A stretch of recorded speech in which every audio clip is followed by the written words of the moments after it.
On lichess and Twitch. Slaggy or Slaggy. It's not a real word, I made it up, so you can pronounce it how you want.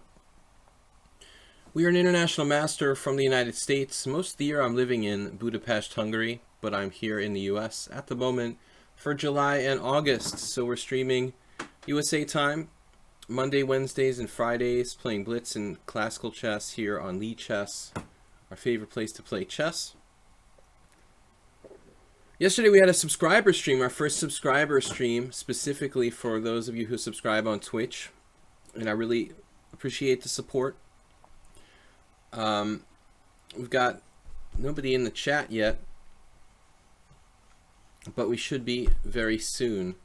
So Wednesday, there are a bunch of lichess tournaments on monthly Blitz Arena, which is a big one. King of the Hill doesn't attract too many players. There's the daily classical arena. That's not such a big deal.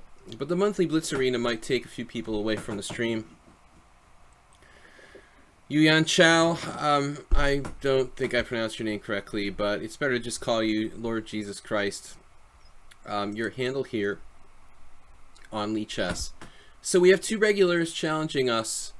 Let's make sure, everybody can help me with this. Make sure if anybody's challenging me to a rated game, warn me before I accept the challenge. It's happened a couple times. I have like computer users who like to challenge me to rated games to take away 50 rating points, and I'm nice and juicy around 2,500 in blitz. So if they get me for like 50. So if you do notice someone challenging me to rated, just like let me know. Thanks for that. Soltigo, Lord Jesus Christ, Furia Nayuha. I mean, I don't know, Yuha. It's a Portuguese guy. Okay. Juha Helpy, famous Finnish poker player. I played with him once. He's a nice guy. Anyway, we're going to get started here, maybe with a game against Soltigo. Before we have any subscribers in the house, we'll sneak one in ahead of the subscribers. Soltigo. No subscribers with us yet. Stream just started. Maybe they were tired from the subscriber stream yesterday. This was fairly successful yesterday. The 900 the 900 won, the 2,500 dropped to 1,200. Well, I guess you're talking about provisionally rated players. I mean, you know, I guess that could happen in real over-the-board ratings too. But I don't know how it works over there. Soltigo, are you with us? I accepted your challenge, but you may be away from the building. I don't know. If Soltigo's not here, I'll give him like 45 seconds to show up. We'll move on. Yeah, we had a subscriber stream yesterday, and that was good. We analyzed some games of the subscribers. Some of their over-the-board games, a couple over-the-board games, and a couple of games here on lichess. So Soltigo. Clash Kid is here. A challenge later. First I want to see Aroni and Crush Nepo. Oh, okay. Which tournament is that, Clash Kid? I haven't been following the latest. I have not been following the latest big tournaments. I saw like there's Beal, which was fairly weak, you know, by modern standards. Maybe it's something new started that I wasn't aware of. Okay, this variation is gaining popularity, this knight f3 stuff. Bishop g4, bishop e2. I know that's a line. I'm not really up on it. So I'm just going to play knight f6. I guess you could play c4 here. What's that about? Bishop e2. Now I'm tempted to play c5, honestly, and try to turn it into some kind of what would look like a French Tarrasch or something like that. But I think that's not really in the spirit of this line. Okay. How do we want to develop here with this position? Bishop g4. c6 is a solid move. c6 is a solid move, but it is passive. I'll give it that. You know, I guess if he played like c4, knight c3 will go queen a5. Try to steer things back into some kind of normal Scandinavian but it's pretty passive. I don't know the theory. I don't remember. You know, I've had a couple of students who played this position with white, and black played like bishop g4 right away. But when I played the Scandinavian, I never had anybody play knight f3 against me. I didn't play too many queen takes d5 Scandinavians in my life. I can count them on one hand. So, okay, here now, I don't mind getting this bishop outside the pawn chain. I think bishop f5 is also good.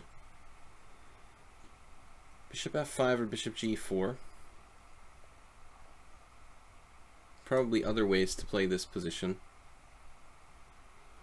Ubot, no excessive use of emotes allowed. Blue Crow is not here. Our moderator is not here yet. Bobby Richards got hammered by Mubot for 5 minutes. Sorry about that. Sometimes the Mubot gets a little bit too strict. So he's delaying. He's really delaying, like moving his knight and whatnot, which makes it a little awkward for me. A little awkward. Queen A, excuse me, Queen A5 or Queen C7? I mean Queen D8. Freudian moment. I'm gonna play Bishop B4 if he. I'm thinking about Bishop B4 if he does Knight C3. Honestly, it feels like a C3 Sicilian almost. Wonder if I were to trade my dark squared bishop. Can I just play knight on BD7 here? D5, take, knight takes. I mean, he doesn't have quite enough for that.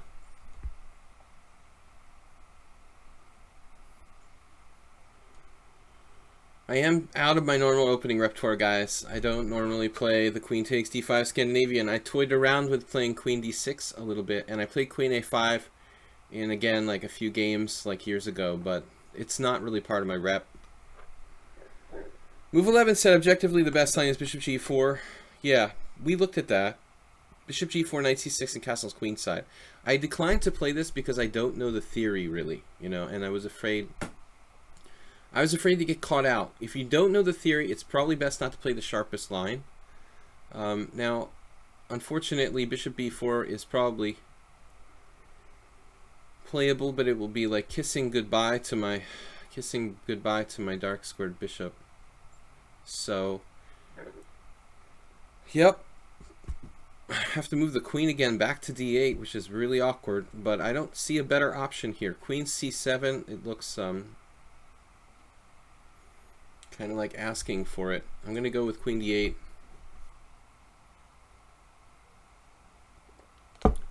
I wonder if, you know, queen b6 would be something to consider there. Not so much to attack the b pawn, but just kind of... I don't think so. I'm just going to go back. I mean, queen c7 would be a better move, but I just saw, like, down the horizon him playing rook c1 and d5 and my queen potentially being exposed. Well, he can sack a pawn here, but I don't think anything comes of it. Queen b3, that's a very aggressive move. Okay, now queen b6, I guess. If you insist on playing queen b3, I'll play queen b6. Move 11, if you'd like to play, you're welcome to challenge. I don't know if you're in with the blitz, but he likes to play usually in our simuls, which we do on Sundays, guys. This Sunday, 5 p.m. Eastern Time, a simul here on lichess. So once again, I'm still trapped in the center. Soltigo is a player who, I'm not sure if he has a rating or not, but he's kind of talented. His score is unbelievably bad against me, but it shouldn't be that bad. He's 2100 here, and he has 2 points out of 49. 2.5 out of 49. I mean, this score is not really as high as it should be. So, he's got a lot of potential, though. You know, this is a guy who, he could probably make it to master if he had really the right training. Move 11 has to head to a tournament. Good luck, man. Good luck. Any idea if you're going to be playing a stronger player? Or, you know, what kind of strength player you're going to be facing? Future Chess GM, welcome. I have a hard time with the Benko. Any suggestions? Yeah, not taking the pawn, probably. There's a lot of good suggestions against the Benko. We talked about this yesterday. If you got time to devote to it, e3 is a very good line, like c takes b followed by e3. That variation is a like kind of professional line. Now rook e1 is an excellent move by white. He's trying to set me up here. I have to be super careful. He wants to pry open the e-file.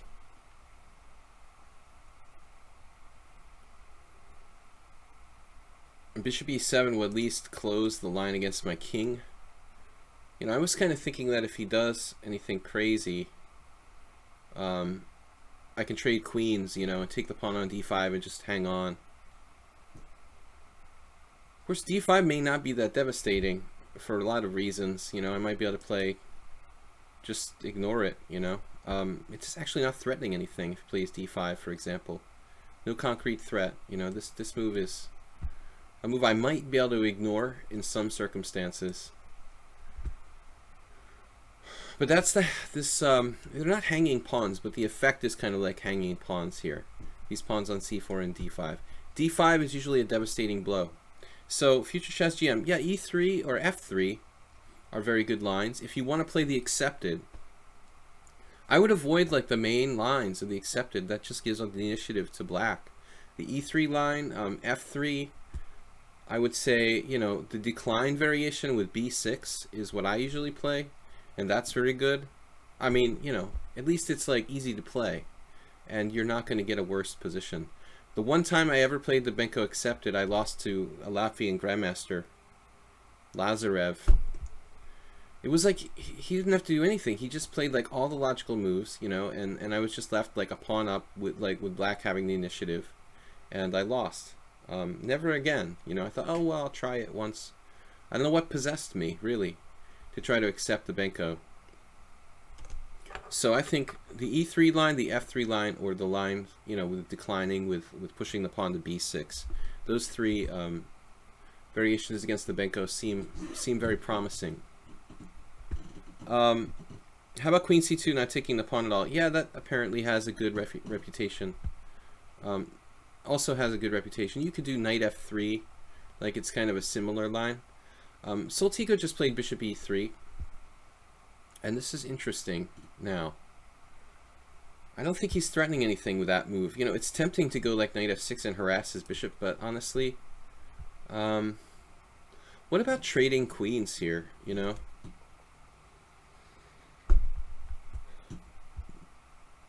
What if I went pawn hunting with like queen takes queen, pawn takes queen, bishop c2? I feel like he would probably have d5 at some point.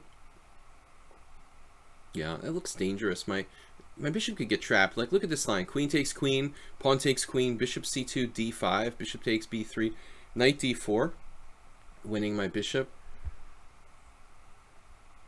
Interesting, interesting. So I'm not in a situation where I should go pawn hunting. What if I just castle? Yeah.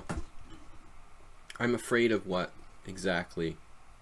You know, I'm gonna castle. I mean, I don't know what I was afraid of. Queen d1. I mean, what's he gonna do? He doesn't really have a good move here, and neither do I. We're in kind of a state of limbo. But I mean, the thing about bishop e3 that kind of like, it made me feel a little bit better about this rook not having any tactical possibilities against my bishop on e7. I think that Soltico missed some opportunities to play d5, you know, in an aggressive way, you know, at any number of points in the last like 6 moves. He had some interesting chances to sack a pawn long term, and that's probably the best. How Aronian slaughters Nepomniachtchi. Aronian is just really back, you know. He seems like he went through a period where he was really unmotivated or something, you know, for a couple of years. And now he seems to be, maybe he realized he has a real chance, you know, to be maybe #1 in the world. I don't know, you know, who knows? He was kind of, it seemed lethargic, like, oh, he's satisfied to be like #5 in the world. That was the attitude I felt from his games, you know. He was just kind of like, yeah, a lot of draws. He wasn't quite as incisive as usual. Okay, this is a good move, knight e5. I like that. It's a good move, except it sucks. No, I'm just kidding. It actually is interesting. I wonder if I should simplify here. Queen takes queen. Knight takes knight and knight d7, followed by... He certainly has a space advantage after I take on e5, doesn't he? He's starting to support his center with f4. That's something I don't really like. Though maybe we could get some counterplay. He's also threatening maybe g4, g5 type of stuff, potentially. So queen takes queen,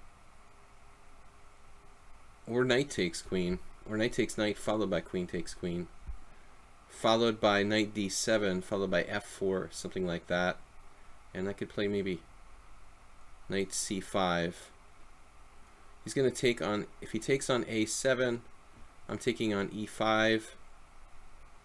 And he doesn't have any discoveries. I don't know, guys. Either way looks okay. But the question is, am I equal, or do we have a chance with these pawn weaknesses?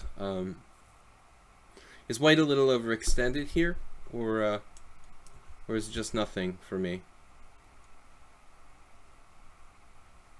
He can take on a7. I'm taking on e5, which actually seems more valuable than the pawn on a7, especially given that he has doubled pawns on b2 and whatnot. Okay, now,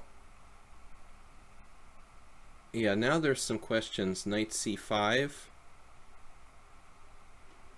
have to be careful about my bishop on f5. Make sure it always has a place to go. Bishop c5 trading pieces doesn't look particularly great because of king f2. His king really comes into play. So knight c5 looks logical. I guess, you know, bishop c2. You know, maybe I didn't think this through really enough. Well, I mean, a7, he could play b4, knight d3, bishop takes, and c4 is hanging. Actually, b4 and c4 are hanging there, so it looks like I'm okay here. White's a little bit overextended. This move I didn't expect. I'm not sure what it does. I could play just bishop g6. So I can play bishop c2, b4. Bishop c2, b4. Huh. What's happening on bishop c2? b4, knight b3. Not so easy to trap my bishop. He even has g6. I could have gone to g6 if I have to. Hunting a pawn here. Not sure if I had anything better, but I mean, white feels like he's overextending himself a bit. You know, all those pawn moves. Move 11. Have you success with white with knight c3 against Scandinavian? Did you ever try knight f3 if you started playing e4 again? Wait a second here. Knight d3 or knight b3? Yeah, I don't see why it's not worth a try, the knight f3. It looks perfectly reasonable. I don't understand. Like, knight b3, isn't his rook virtually trapped? Well, I guess he's just taking on a7. If knight b3, rook takes a7, we're trading pieces. Black looks better, though. I mean, his rooks are, like, paralyzed. The other possibility is knight d3. That was the first one I analyzed. Knight d3, takes, and now he takes on a7, I take on c4. This is kind of more interesting.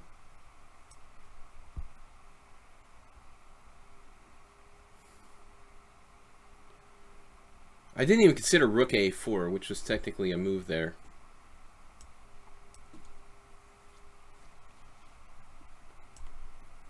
So at the end of the day, we trade pawns. Actually, he gets to trade off his doubled pawn. But I think the white pawns No, the white pawns are a little more vulnerable. His rook has no squares. Here he can trade pieces with bishop d1, though. Shouldn't he have traded pieces with bishop d1 there? He's got a good king. You got to give him credit for that.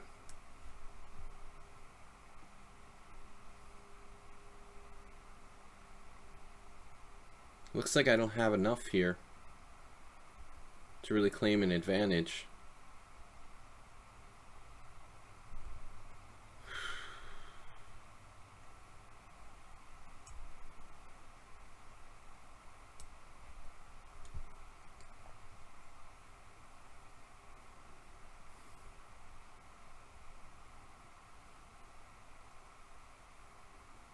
Rook c1.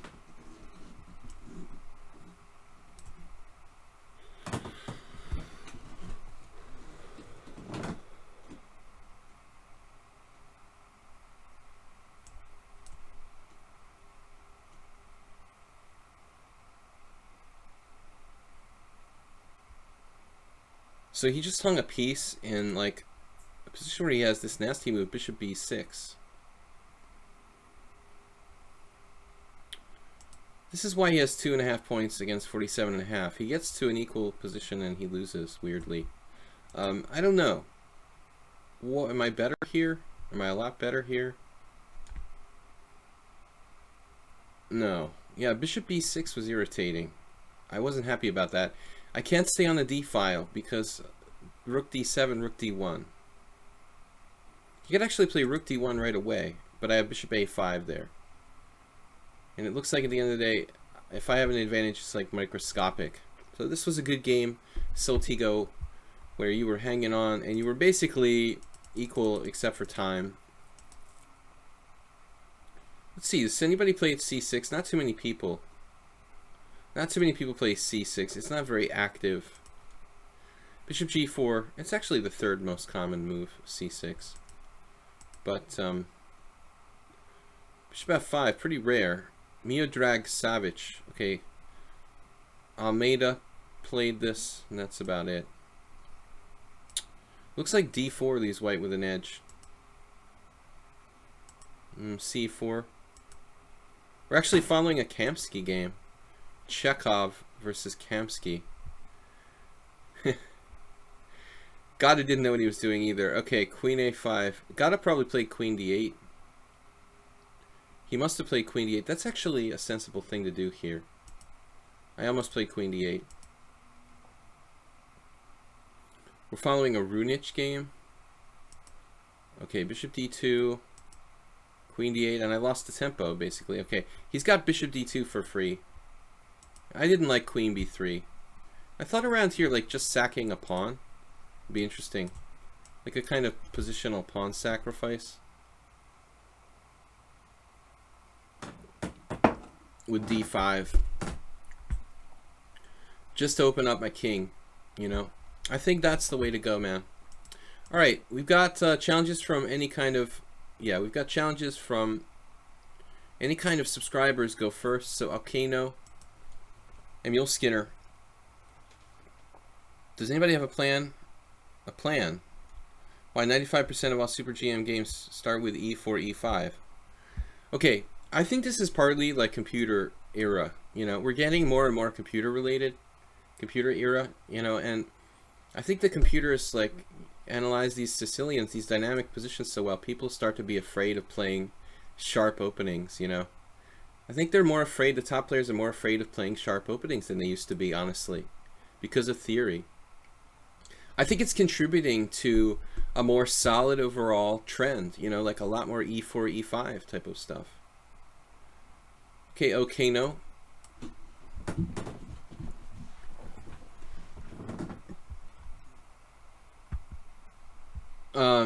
No, I think it's partly to do with, you know, the knowledge, the amount of theory and engine analysis. Players feel like they need, the top players feel like they need to play more solidly than they used to. But it's also fashion. I think it goes through phases. Knight f6 here now. You know, like the sharpest variation is And I just draw these arrows for nothing. The sharpest variation is knight takes c6, b takes c6, e5, but I don't really know the theory in that. Not facing this variation too often.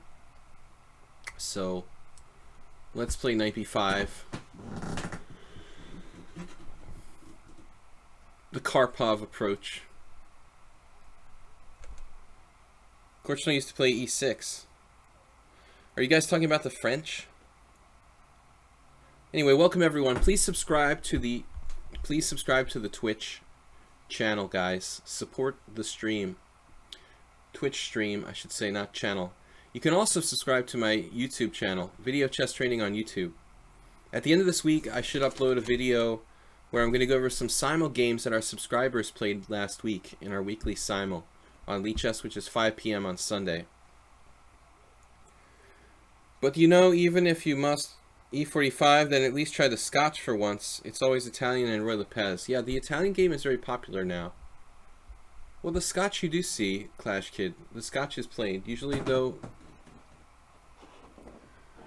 specialists. You know, Kasparov played the Scotch for a period.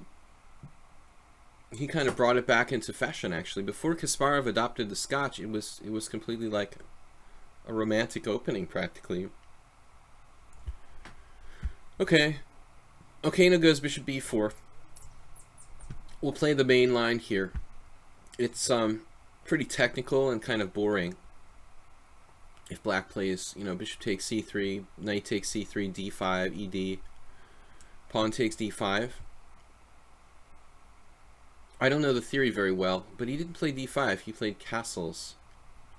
Usually they'll play d5, I think, right away. I'm not sure if it really makes a difference. But you would think that maybe I could try bishop g5. It almost feels like a Scotch. Bishop g5, d5, pawn takes pawn, pawn takes pawn. Bishop g5, queen a5. That's interesting as well, but should be... Well, bishop g5, queen a5, we have a lot of possibilities. Queen d2 should be good there. Alright, we're in new territory, I think. That's why usually black plays d5, I assume, before castling. But I'm not sure this is a good move. I'm just speculating.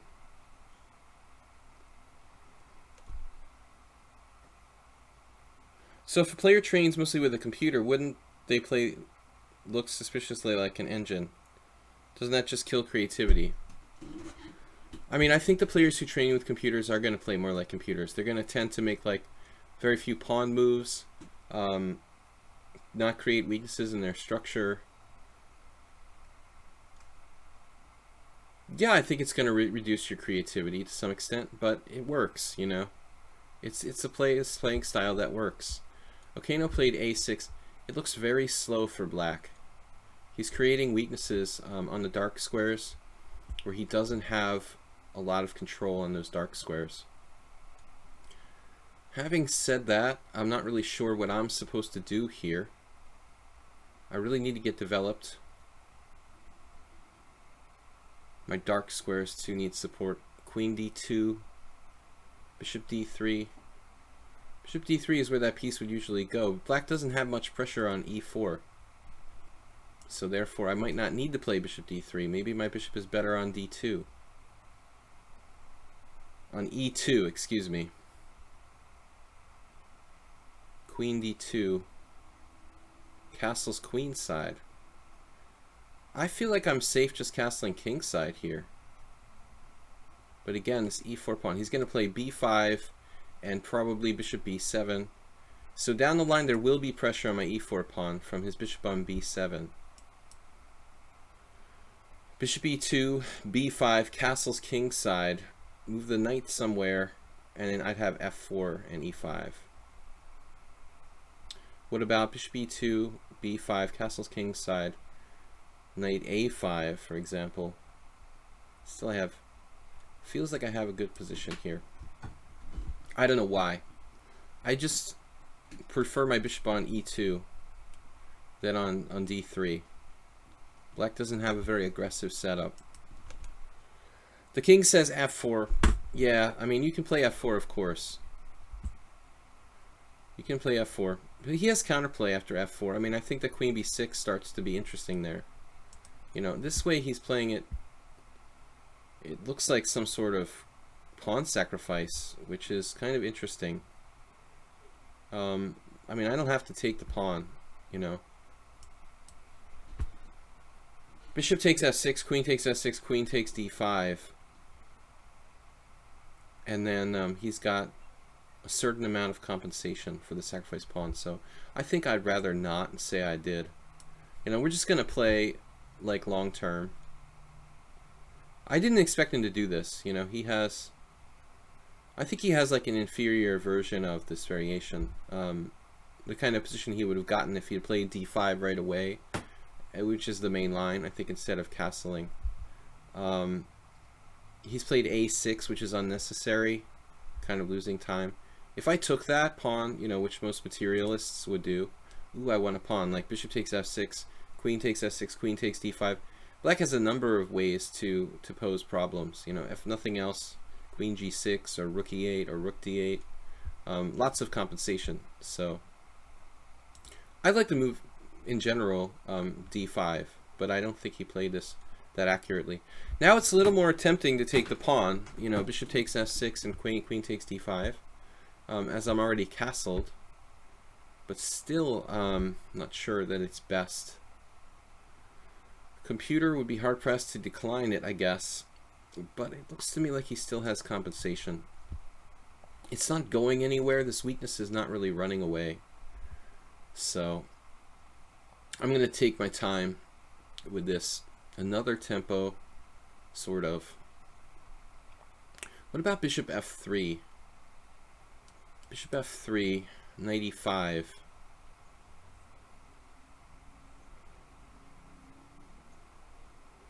I mean, now I could play bishop g3, but it's not really the point, is it?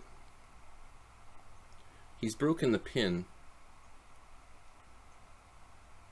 Bishop f3, knight e5. Then I could just take on d5 with the bishop. Bishop takes d5. Knight takes d5, queen takes d5. That doesn't look so bad. So maybe he'll choose something else. I'd rather win the pawn on my terms, you know, where he has no compensation at all. That's what I feel is the best solution. Sidler's also in trouble. This is... So Nepomniachtchi is playing, in that... It's a sync field thing? Okay. Is Kasparov participating? I have not checked. Bishop f3. I mean, d4 looks like a normal move. We have some serious questions for black's pawn structure. Bishop pair for white. I might have knight e2 there, threatening to win a pawn. That looks a little difficult for black to meet. Maybe rook d8. d4. Even if d4, knight e4, knight takes e4, bishop takes e4. Yeah, that variation, queen f4, wins a bishop or forces me to trade down. I have to be a little careful. d4. He's actually not threatening anything if d4, so actually I have a lot of choices. Bishop takes f6 doesn't work. We could go into an endgame with a better structure, like with a small advantage. Maybe play a developing move like rook e1. Kind of like rook e1.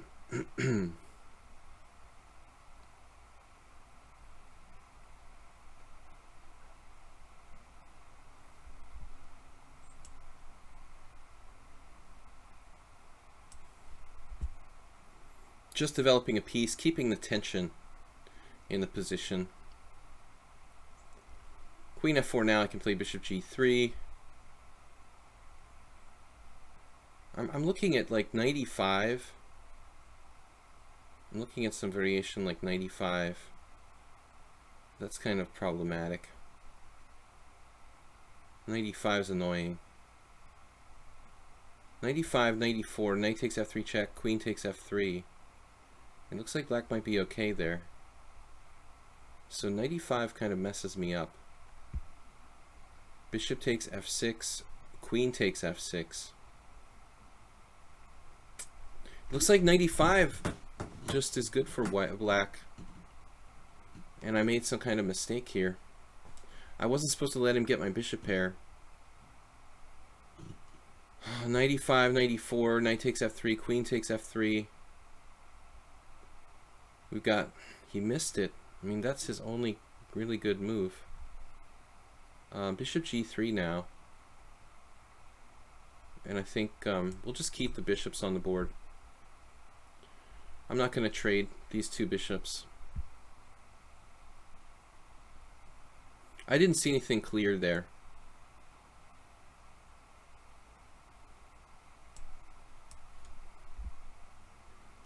So we go into like a Karpovian kind of ultra tight, solid position where this pawn is blockaded. He missed his chance to play that move. I don't know which recapture is better. Bishop takes or rook takes. Does it even matter that much? There's f5, f4. Actually, in both cases, that's a very annoying move. Ooh, not thrilled about that. That is a serious problem. There's f5 coming. Oh, goodness. All right. We've got to think on our feet here. Got to think on our feet. I hope he's not watching the stream because this f5 thing is going to like win a piece if I'm not careful. Okay, we got to take with the bishop, and we got to be prepared to just bail out. It looks like if he plays f5, I would have to play bishop takes c6. So he missed a monster move there.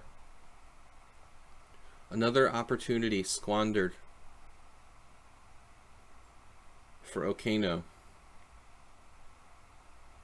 He's really playing well, though. Two bishops. This is the kind of position where you'd like to have a little more time than I do have here. Takes, queen takes.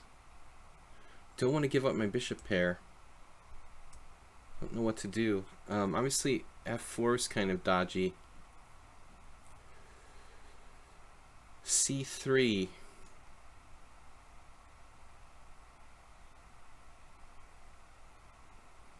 You can ask yourself the question, c3, what does it do? c3. c3, it doesn't really do anything. I mean, it just kind of looks stupid. Queen f3. Oh, goodness. I don't know what to do, guys. I don't see a great move.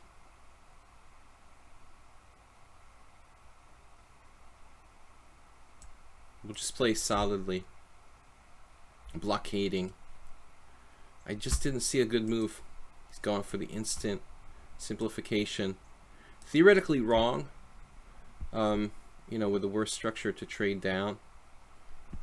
But I think he's got some justification here. He's 1600, man. He's solid for 1600. Missed a couple good opportunities already with black.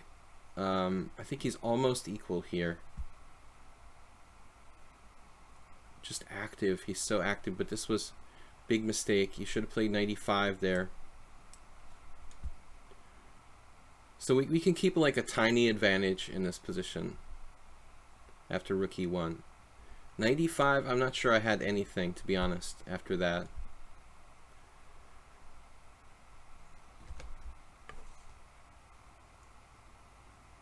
I don't think you should trade pieces when you have a worse structure in general.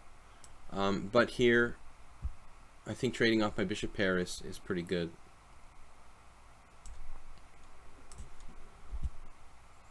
You can do some weaknesses, and we've got some threats on the king side. I think long term. I've got to actually watch the back rank. I'm not threatening mate, but I am threatening to win the g7 pawn in the game, basically.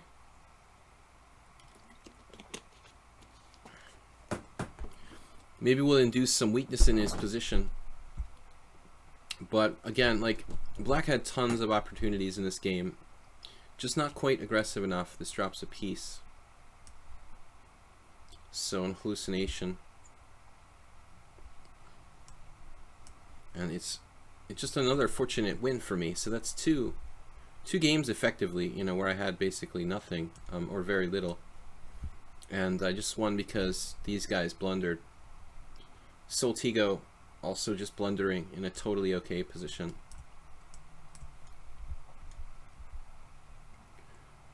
I'm curious about the opening. I probably missed some very good chances to get a big advantage out of the opening because his opening move order was inaccurate.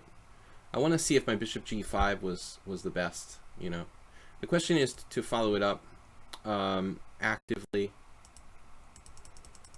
This is a solid line for black. It's not really that popular because it's kind of drawish, and black doesn't usually get much winning chances, but let's take a look here.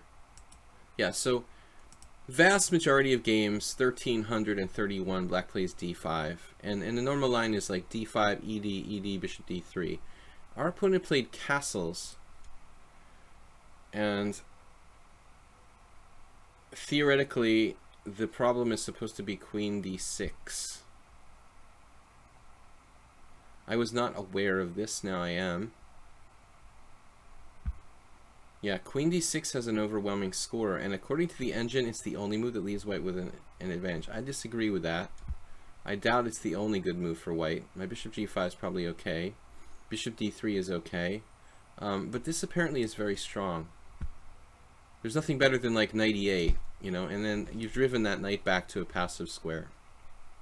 So I could see queen g3 or queen d3, and white has an active game.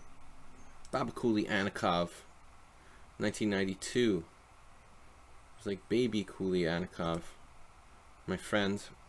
Alright, so we played bishop g5, which has been played, but not too successfully. And the engine's coming around. It kind of likes bishop g5. Hey, yeah, it's not a bad move after all. Black should probably play d5. He played a6. This is a big waste of time. Apparently I'm still supposed to play queen d6, okay. Played a little passively, so he gets in d5. It looks like a French, it looks like a Scotch, actually. I think he played this pretty well. You know, bishop takes f6, winning this pawn is dangerous.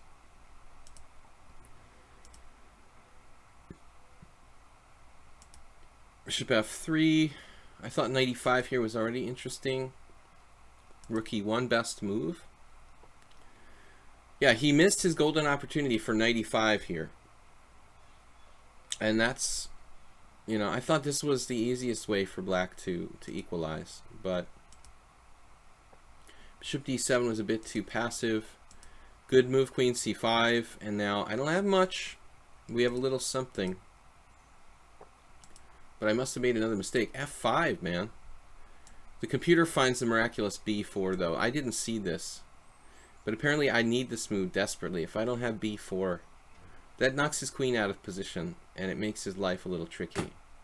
So this move is going to save me. I had not noticed that. Okay. Anyway, good game. Okay, no. Let's go with another one of our subscribers. We got Mule Skinner and Clash Kid. Then we'll start playing the other challengers in order.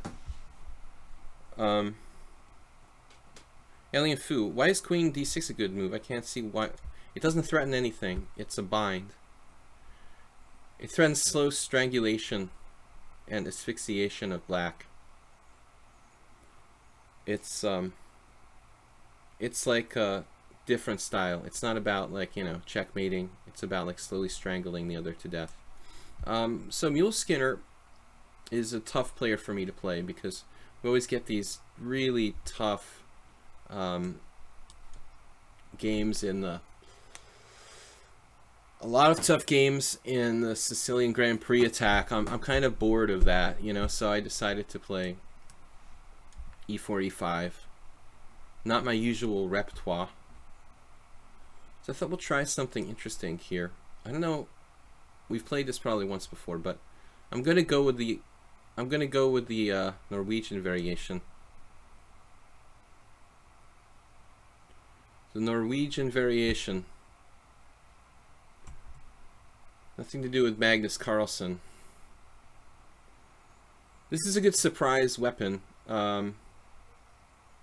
Take people out of book. I played once with white against Nebosha Nikshevich, and I had a really big advantage but drew. He's a grandmaster, I believe, from Serbia. What do you think about Morphy's games? He sucked. Now, Morphy was like the most romantic player ever, man. I mean, he was great, but he really didn't have much competition. He was like a genius ahead of his time, you know, so most of his games were kind of like one-sided, you know. His match with Anderson, maybe one of the more interesting. Okay, now I have to think. What's the most accurate for black here? After castles. Well, I guess he's starting to take my pawn on e5. That's just not going to be allowed. Can I afford to play d6? d6, bishop d5, c6 is fine. d6, d4. And then like there. d6 should be okay.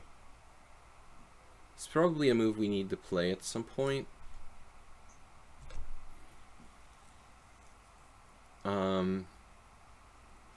So we're going to take out his bishop.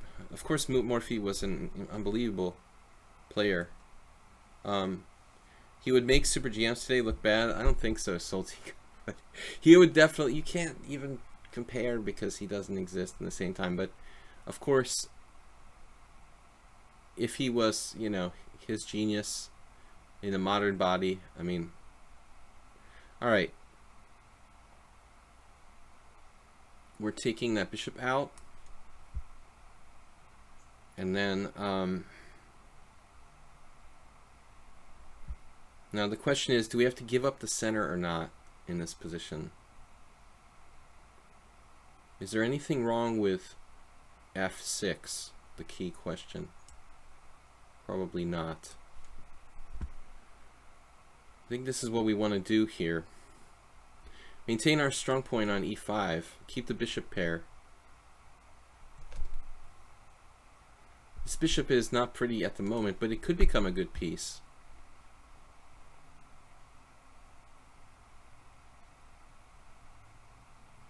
If d takes e, f takes e. Queen d5 is a little scary, but I guess I have just like bishop d7. There's also d takes e, queen takes d8 check, king takes d8, which seems to be okay for black. Yeah, I mean, I guess that would be the better way to play this.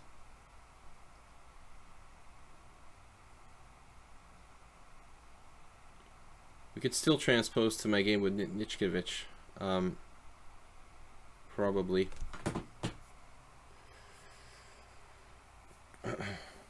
Can I get to 2000 ELO without knowing theory? I think if you have a very good handle on, very good handle on opening principles and you play a simple repertoire, you don't need to know a lot of opening theory. You can't just like play whatever though. I mean, probably need to consistently play the same setup, and that's a little harder to do with black, but it's not that essential. I think openings are overrated. A lot of beginners, you know, see a lot of cool opening books, you know, in the catalog or wherever online, and then they get like obsessed with opening theory, but it's probably far more important to be strong in the middle game and the end game. Actually, the old school, modern old school Russian style of training was that the opening was the least important. Anatoly Karpov, for example, was not really trained to play the opening. Kamsky, you know, they treated them, you know, they taught them to learn opening last. Mule Skinner just played knight a3. I'm sure this is a new move as far as this position goes, theoretically. I'm going to attack the center with my bishop, put it on a good diagonal. Also guard my rook on 8. He was threatening knight takes b5 there. Now, Spassky played, and I played knight c3 instead of knight a3. The famous game Spassky versus Taimanov, I think. Yeah, rook e1. Rook e1 is like a normal move. But I think white's fine here. But he doesn't really have... I wouldn't really say he has an advantage. Now, there's a question about how I should develop. f6 is interesting. Queen d7 is interesting. Knight e7. Knight e7. Not sure about knight e7. And g6 finally.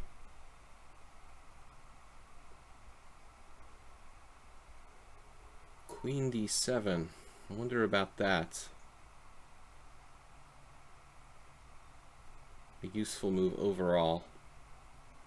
You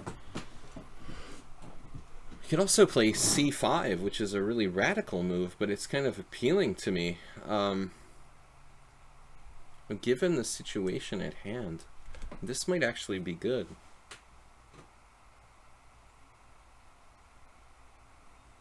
The move I wouldn't necessarily play in every situation, but if he locks it up, it seems like the closed position is good. I don't know though. I mean, there could be some drawbacks here. Maybe this is a mistake. We'll see. I have regrets about this move. Probably I should be more patient and play something like queen d7, g6, maybe knight, yeah, g6, maybe knight e7. So I played c5 trying to kind of force things. No, this is okay. This is a passive move by white. It doesn't bother me too much. But anyway, he keeps the tension, which I think is a good plan.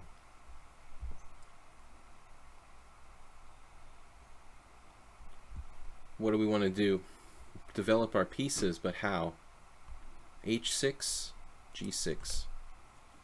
g6, what's the idea? Bishop g7? Probably not.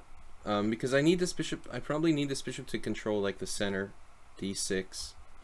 I mean, I think I'm looking at like knight h6, knight f7 here primarily. See, now he's putting pressure on this. So I'm playing knight h6 here.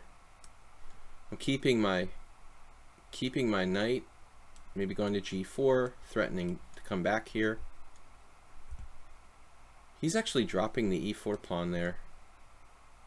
I wonder if I could have just taken it.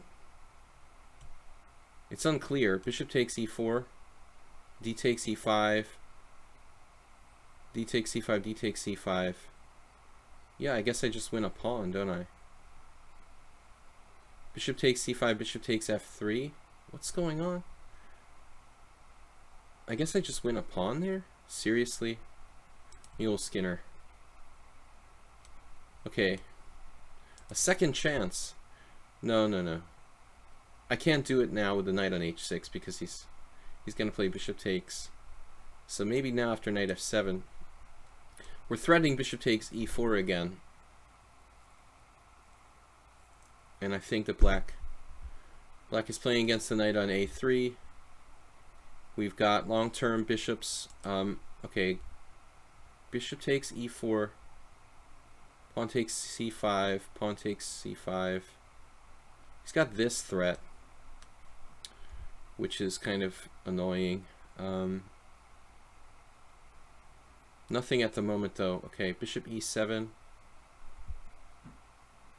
Then he takes b5, a takes b5, queen takes b5, queen d7. That's okay. I've got to get developed.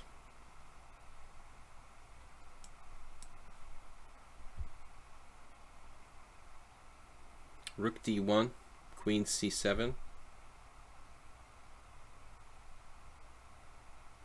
Eventually this pawn is going to force him to make some kind of passive move to defend it.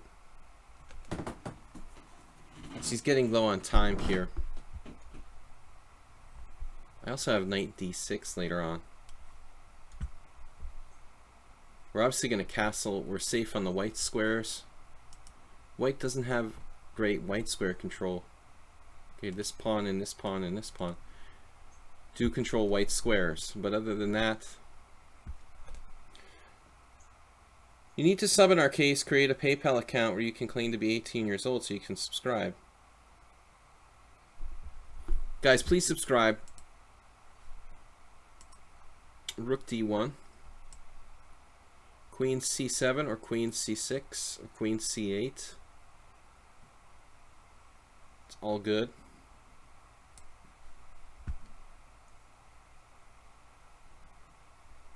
Knight takes b5, a takes b5, Queen c6. Rook takes a8, Bishop takes a8, Queen b8 check, Knight d8, hanging on by the skin of my teeth, but probably winning. Spassky actually had Knight takes b5 in his game against Taimanov. It was a really nice principle of two weaknesses on both sides of the board kind of thing. But here, I think we're covered, and we're ready to castle and get out of here with a good game. So black should take the upper hand if I can castle. I mean, I'm just gonna have two bishops, and he doesn't have any way to get a knight on d5, thank heavens. If he got a knight to d5, that would have been a problem. Maybe his whole plan with bishop e3 was flawed in that sense. I don't think he's calculating much at all here. I mean, bishop takes e4, bishop takes c5. Did he really calc this? Damn. Alright, I still can't do it. Anyway, we're castled. We're safe. He's going to play f3. Okay, that I expected. That is irritating. So how am I going to attack him now that he's played f3? I think I need to reposition. Improving the knight.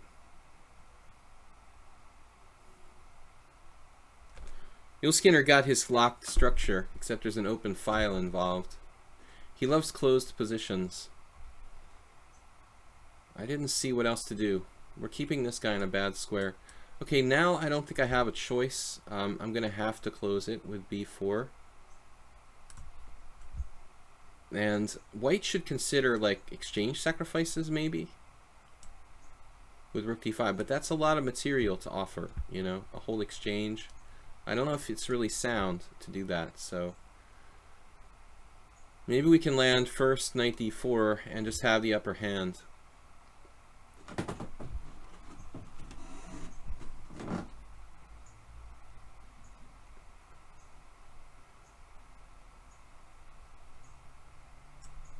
Let me know when you're ready.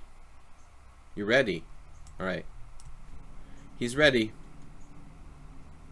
Okay, we're going to try to bring it with the bishops and, you know, some kingside threats like f5. Kind of laser beams going this way. With the rooks looking forward. An f5 break. Crack his e4 pawn. Looks very promising for black. Protected pass pawn on d4. But f5 is the key. The key. Okay, he has bishop h6 here. A kind of irritating move. I don't know, he just missed it. I mean, this would have forced me to sack the exchange or really like lose some time. Shall I play f5 first? Takes bishop g5. He should basically win the exchange, although he has e5 there. I don't want to allow him to play e5. Very low on time. He's still got e5. He's starting to piss me off.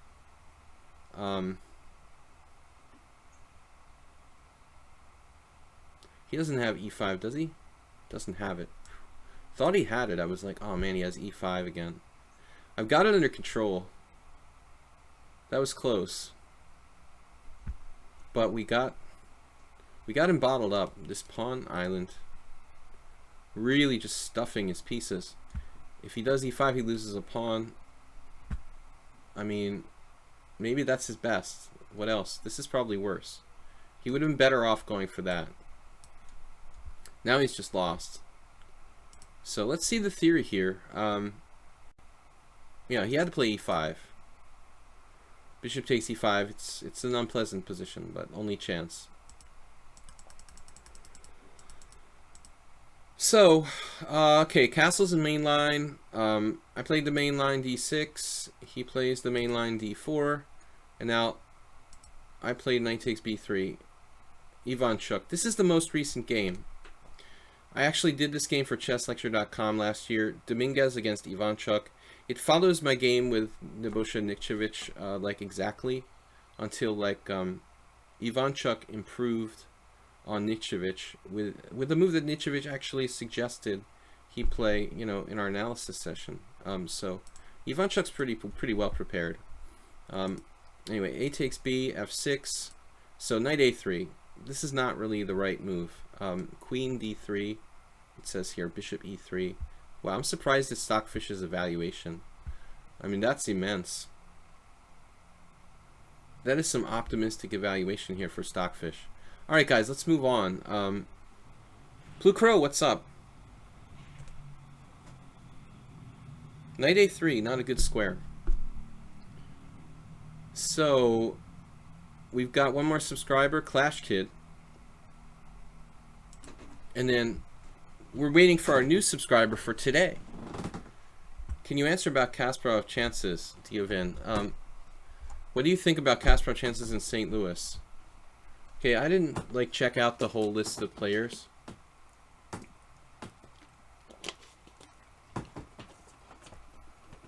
I mean, Kasparov chances, I just don't really think, like, having not played a long tournament like this, you know, he'd be likely to win it, but he'll do well. You know, I think he would do well. He's probably one of the 2 greatest chess players in history, and he's still relatively young, you know. So, in baseball terminology, he's probably lost a little bit off his fastball, you know. But at his level of understanding, I don't think that in long games it would really matter that much. If you put him in the rapid blitz, he's probably like a little bit slow, but you know, compared to how he was at one time. But in longer games, you know, I don't think he's going to lose as much, and he's going to do well if you put him in a serious tournament. Probably not win it, but I would think finish closer to the top. First time out.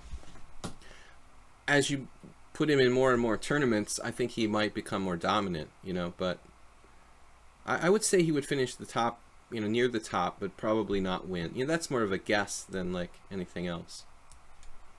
Clash Kid, I lost to Clash Kid in the Benko in our simul on Sunday, guys. I'm not sure if I was paying attention to the move order on Sunday, but I just changed it up on him.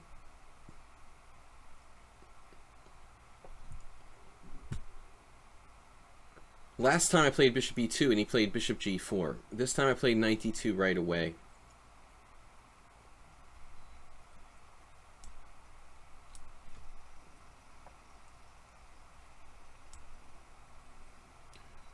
This Wojciech idea is really a move that, you know, would simplify in some positions. So I want to be careful about bishop b5. If I allow bishop b5, yeah, that's not good. Still trade off a piece, and that eases black's position. Black's pieces are cramped here, so we don't want to let him do that.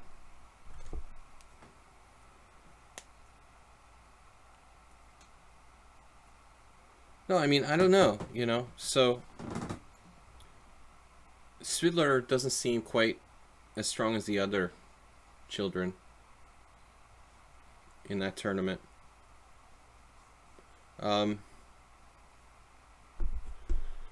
But he's a credible player, you know. I mean, who am I to criticize Svidler? But he's still not a Kasparov, Anand, Nakamura, or, you know what I mean. Okay, there's got to be some weaker guys to fill it out. Relatively weaker. You know, 2,700 instead of 2,800. What can you say?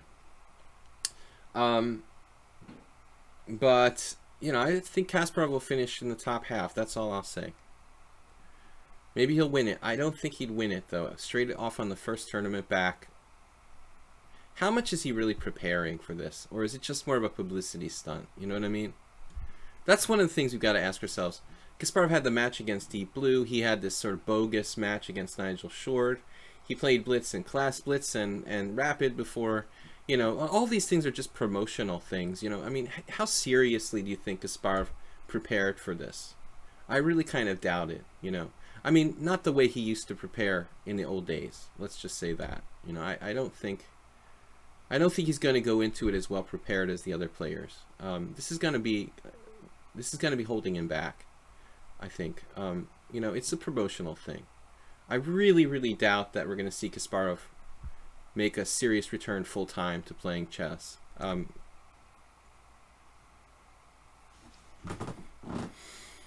So I would think Kasparov's biggest weakness, if he were to return now, is probably opening theory.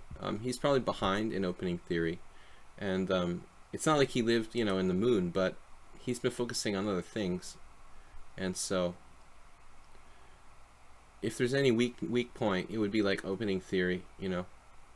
And sometimes just not playing for a long time, you just kind of lose your feel for time management and stuff like that. But everyone's going to be intimidated by him. You know, you've got to imagine, like, you know, they've never really played him in serious game, and probably Carlsen knows him the best because they work together to some degree.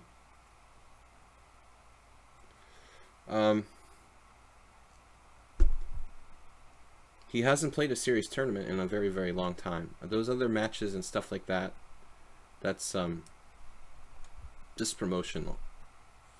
So Clash Kid goes with f5. Very aggressive, but risky for black. Always risky. I'd like to get in e5 if I could.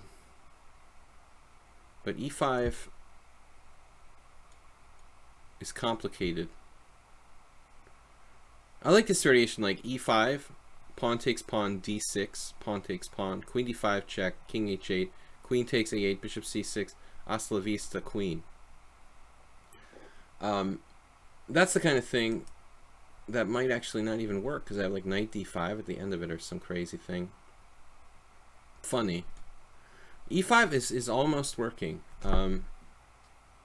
I got carried away against Clash Kid in our simul game where I did a kind of similar thing. I got too excited and I did some sacrifices that were a little over the top. So f5. Bishop g5 is interesting. Then what, like knight f6? Very combative move, f5. Bishop g5 doesn't seem to do a whole lot. Knight f6. Still white's better. I want to make e5 work somehow. Pawn takes pawn. d6.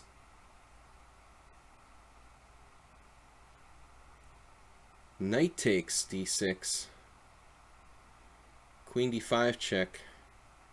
King h8. Queen takes a8. Bishop c6, knight d5. But even there, he might end up getting enough compensation, even if my queen escapes. Oh man. Bishop g5. Okay, let's just develop a piece. I'm just not convinced by this. I didn't even get into like bishop takes e5. We didn't even bother to analyze that. Also possible for black. Here he has a lot of choices. Bishop f6, knight f6, rook f7, not defend the e7 pawn.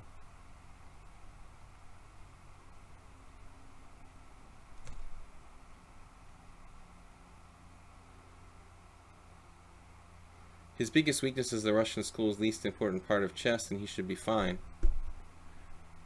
Well, he was very well prepared in the opening, you know, 15 years ago, or whenever, dude, but now he's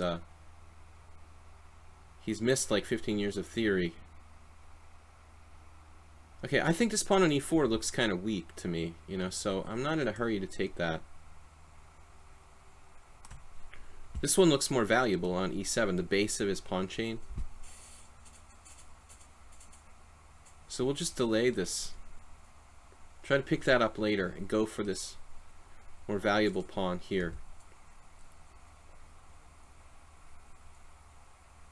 That's my philosophy on this position, given the choice of the two. The base of the pawn chain. Okay, this move wasn't on my radar. Not surprisingly. It creates like mega chaos. I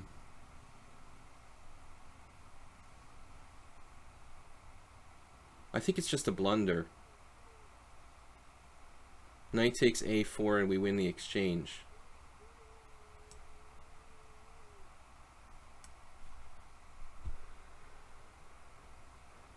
He's left with a powerful dark squared bishop, but we've got the exchange for a pawn.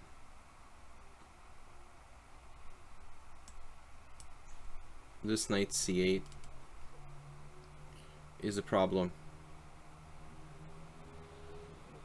So he calculated like not really deep enough.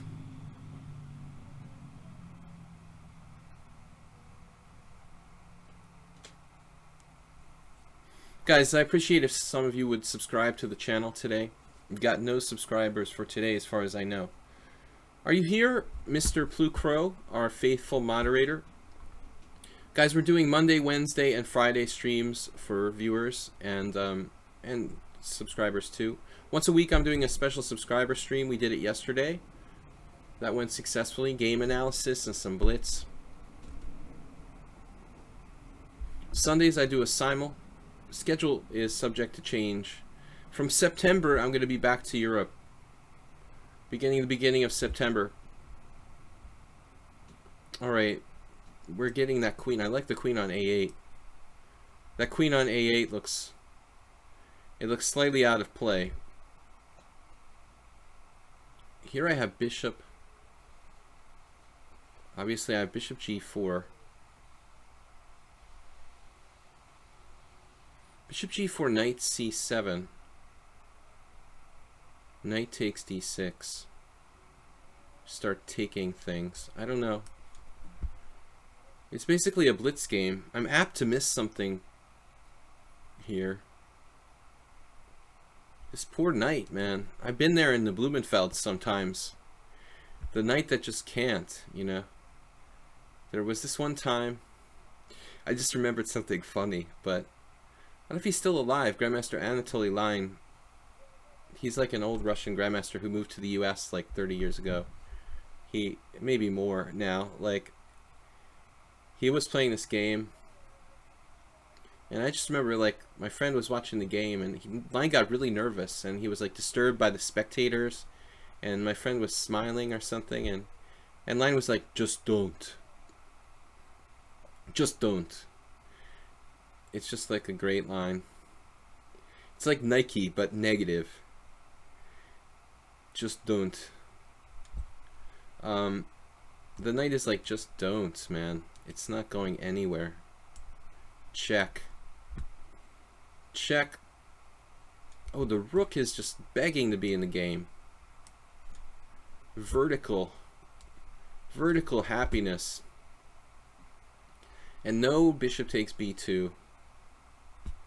All pieces are happy for us. Again, the pawn on e4 was just, it's a really straggling pawn. Just don't. Where's Troll today? Speaking of Russian players. He got in 97 on me. You weren't supposed to get that. Guess I couldn't stop it forever, huh?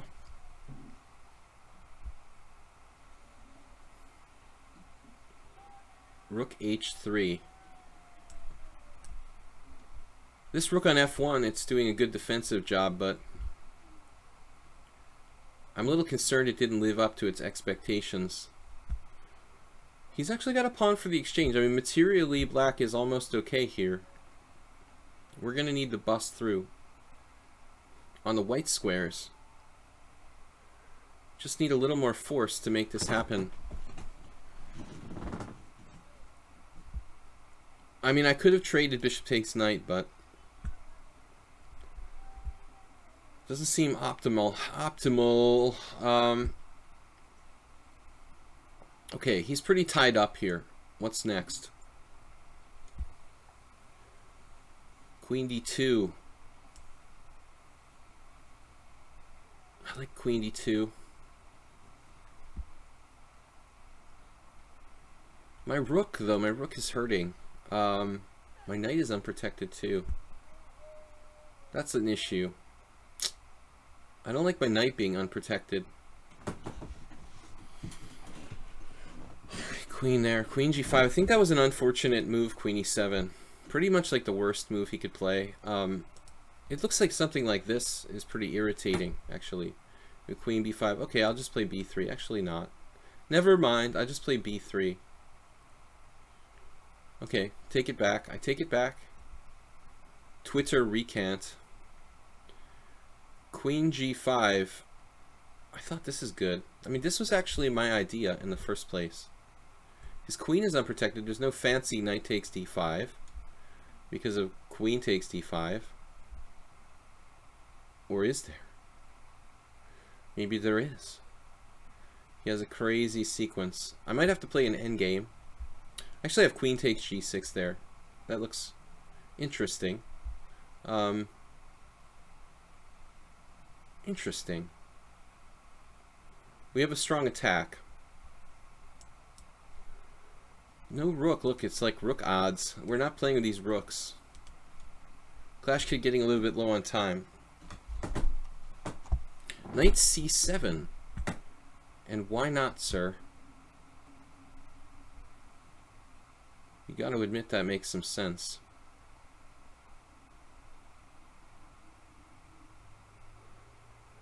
Oh man, this is getting kind of irritating.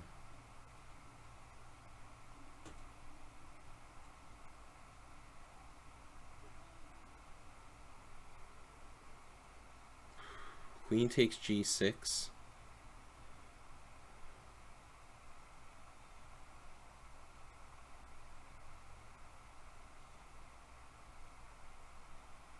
I just don't have anything now. I have to defend. Oh my god. Looks like I lost the focus here. No direct attack. Queen takes g6. I guess I have to do it. I mean, I don't know what else to do.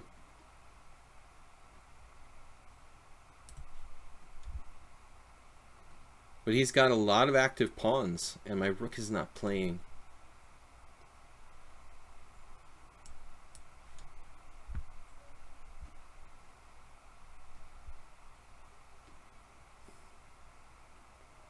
No tactics for me.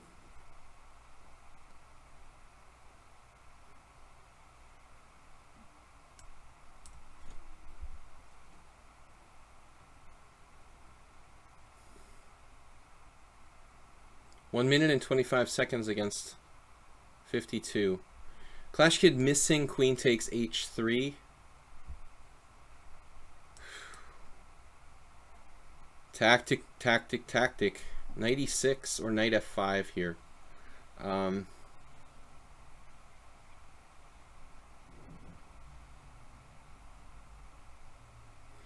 problem with knight f5 looks like, oh god, I have rook takes h7 check, and I almost didn't play it.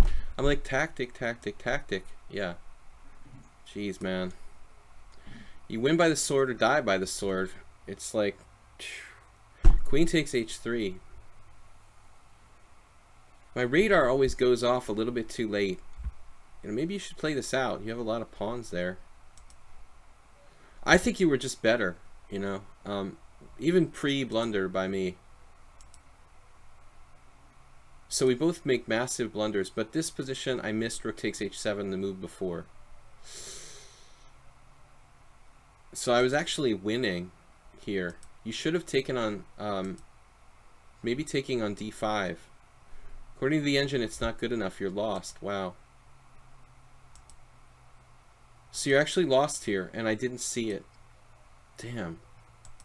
I have to see rook takes h7 the move before. God. Alright, we need a little more tactics training, I think. This is embarrassing. Alright, guys, that's it for the subscribers. So we're going to go to Lord Jesus Christ and the rest of the crew.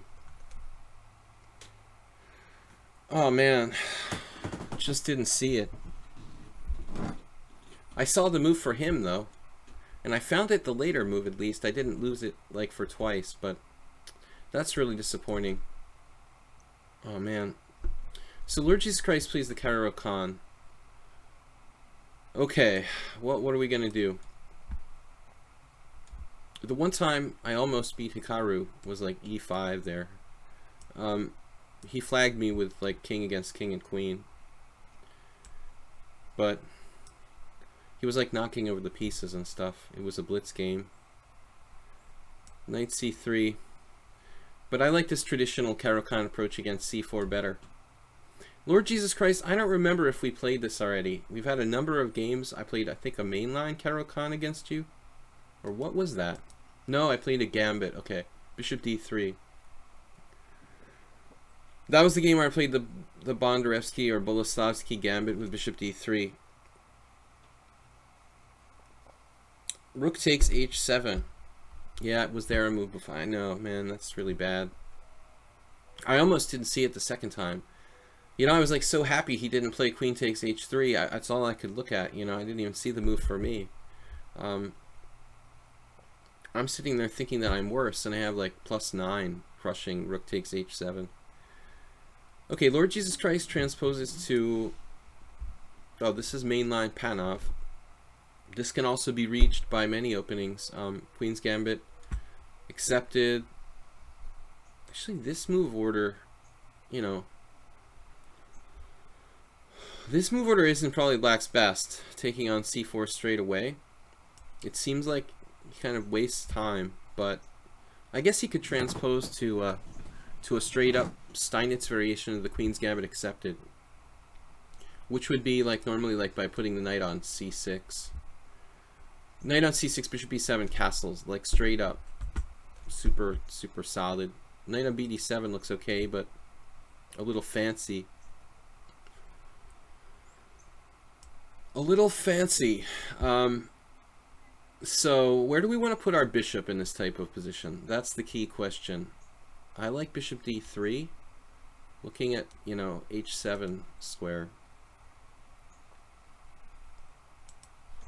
No doubt bishop b3 is also a move. Would give us some positional threats of like bishop takes d5 in some lines. It's a tough call. I'm sure they're both theory, but not really a common way for Black to play. It looks a little slow. I don't know here. What do we want to go with the setup? With that knight already on b6 going to d5. I don't know. He's got very little pressure against d4. That's one argument. You know, I don't need the queen to protect d4 in this type of position. I call this the one square position. He's got one square. No doubt rook e1 is a useful move. Knight e5. We've got to watch out. Sometimes knight b4. Bishop g5. Bishop g5 often like just really like courts an exchange of pieces. It's not always good. Lord Jesus Christ has a tendency to play too fast. Hopefully that will be his downfall again. So knight e5, queen e2, rook e1, a3. Those are our candidate moves. Bishop g5, but bishop g5. Bishop g5 I'm not real thrilled about here. I don't think this is the right idea in this position. Knight e5 with an active queen deployment. Like queen f3. One plan. One possible plan. Queen f3. And if knight b4, what happens there?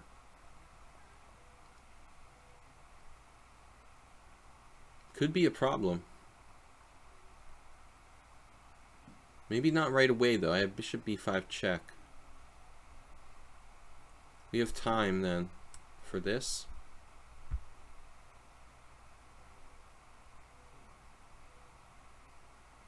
Time for this, and no knight b4, bishop b5 check should leave white in charge.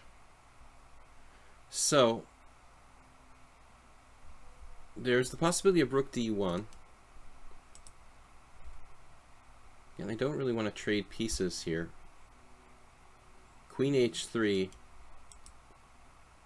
Queen h3 is pretty interesting, but knight b4. There's also queen g3 with the idea of bishop h6. Queen g3, knight h5. Queen g3. Knight b4 again. Is it best to play rook d1? Is it even necessary? I should just play a3 here. The simplest move. Alright, screw it. We'll play the simplest move, ruling out knight b4 forever. That's off the radar. Then we can continue with our business. About our business, whatever that may be. If he does something weird like queen b6, okay, fine. You know, I'll play like rook d1, and that seems strange for black. So Lord Jesus Christ, I think a little more time, you know, spent calculating and using your time.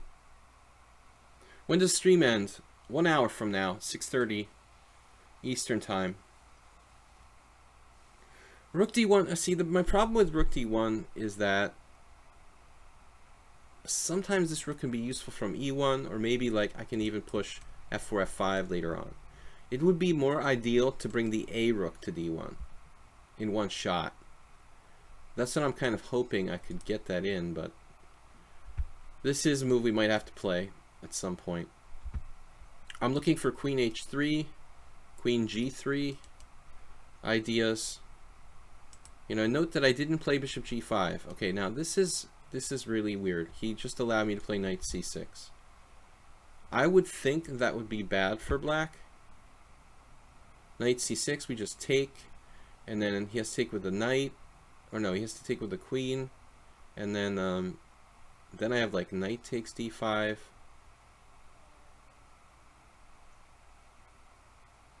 or knight c6. Man, I kind of have to do it. It feels like, but maybe it's not enough. Okay, knight c6 takes bishop g5. Bishop b7.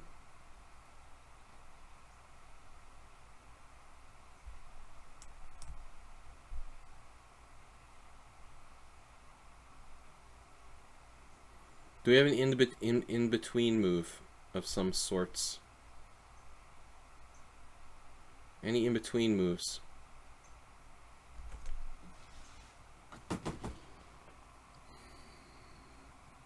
Getting that valuable dark squared bishop. Knight takes d5. Doesn't look like it does anything special. I have a chance to take my move back and play knight e5. Now I can play knight takes. No, okay, he did not do that. Alright, we're going to stick to our plan here.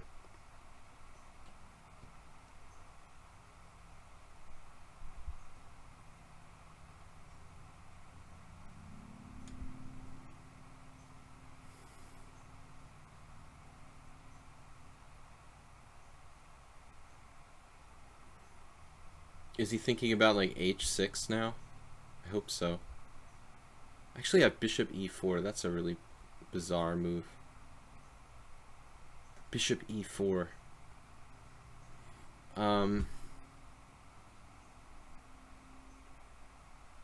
Bishop e4. I could also play something like rook e1. I don't really have any threats in that case.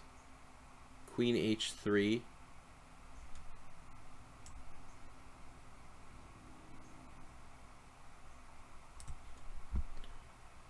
love the way he plays. Can we sack a piece now? Bishop takes h6. Pawn takes, queen takes.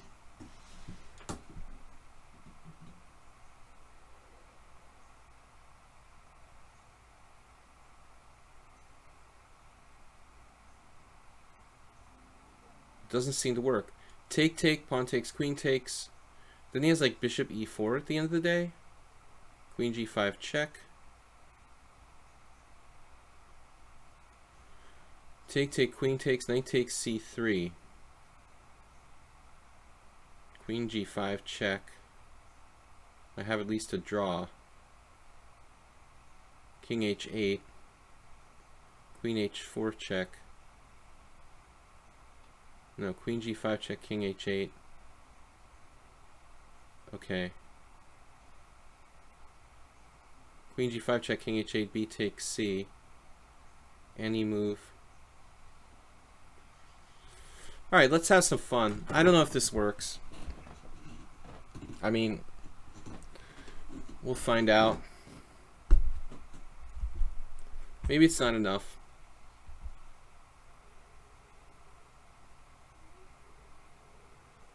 Probably better not to do this. I was talking to one of my students recently about... Oh, so he even like subtly changed the move order on me. Interesting.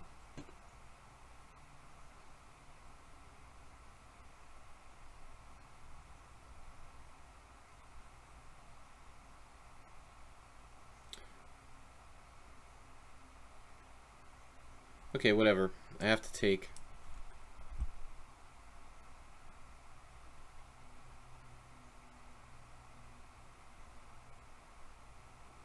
Doesn't really change anything. Take, take, bishop e4, queen g5 check. He doesn't have bishop e4 resource. And he's like tied down, and I'm going to bring this rook. We're just going to bring the rook and finish him off with a rook lift. That's the key.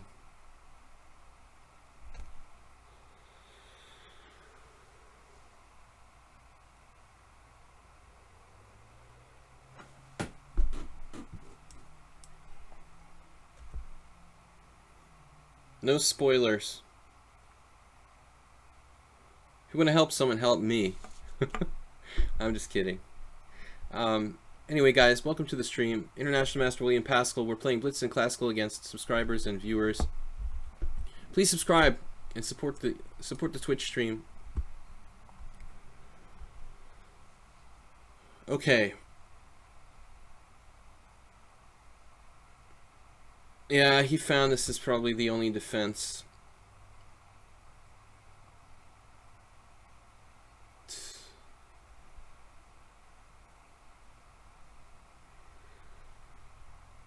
Man, that's really irritating.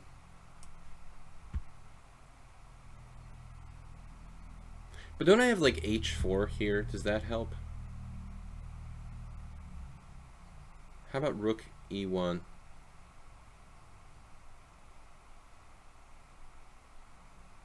Rook e1, king h7.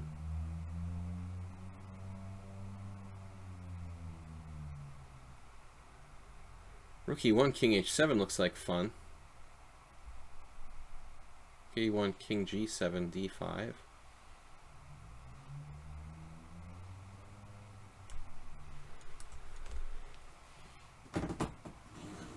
I guess this doesn't really work. I only have a couple pawns for a piece. We should take the pawn.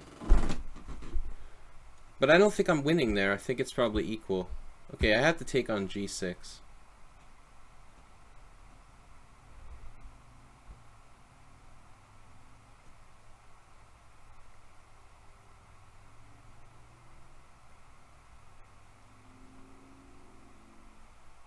Yeah, he sees everything. Never misses a beat.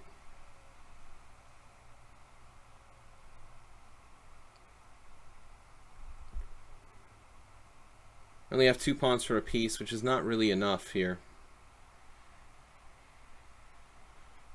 I should have taken the equal position with bishop takes g6 and queen takes g6 check. Just fantastic defense by this guy.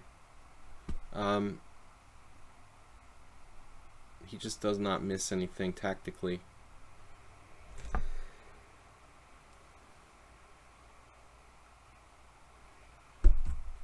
I mean, even his move order, I think, wasn't it more accurate the way he played? Like, bishop takes h6, he doesn't take right away. He takes here first. This was such a key move. Like, he figured that out. What's his rating again? 1600 in bullet, 1800 in blitz, 2300 in classical. It's based on 6 games. Okay. He doesn't do well with the touchpad in blitz and bullet. But I'm on the defensive now, I feel. But maybe I'm being too pessimistic. I'm probably being too pessimistic. White has attacking chances. I ought to just go with the flow a little bit more. You know, not be afraid. I got c4.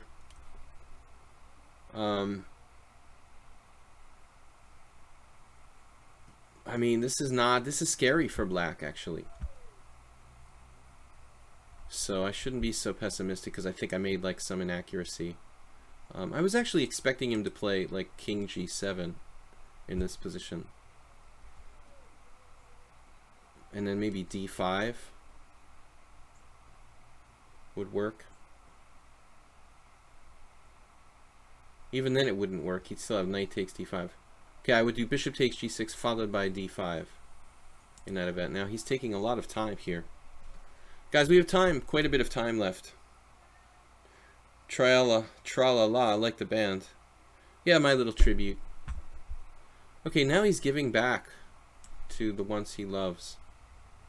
Really random move. I mean, rook c8. Why would you do that? He wants to win this pawn at all cost, I guess. Stop c4. That's pretty extreme. I'm not sure, you know, if he can survive this. My rook. My rooks. Maybe I moved the wrong rook. Maybe it should have been the other rook, actually.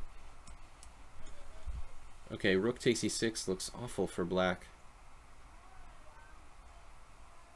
Maybe I'm wrong, though. Been known to be wrong. Rook takes e6, queen f7. We've got all sorts of checks and whatnot. It's kind of got to be the move, right? Knight f4. Not recommended. Oh my god, I'm going to lose on time.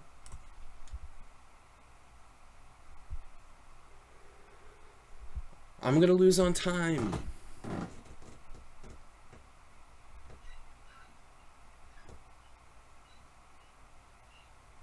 I don't really want to play some crazy endgame, dude.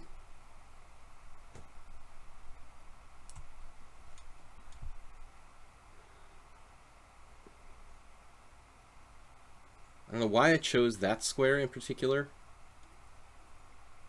And I have no idea what's going on.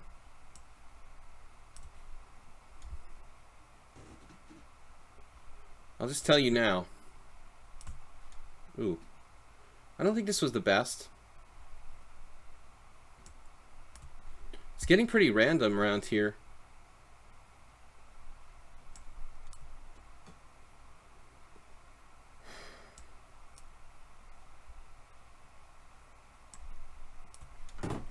Man, he's pretty fast.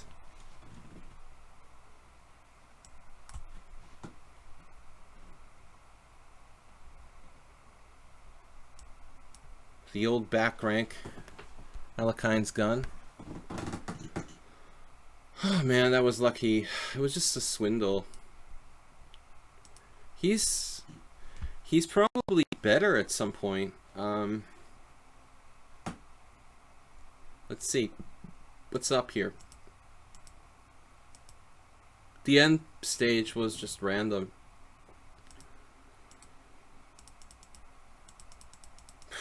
I want to go back to the critical position. First of all, when I made the sacrifice, is it even sound?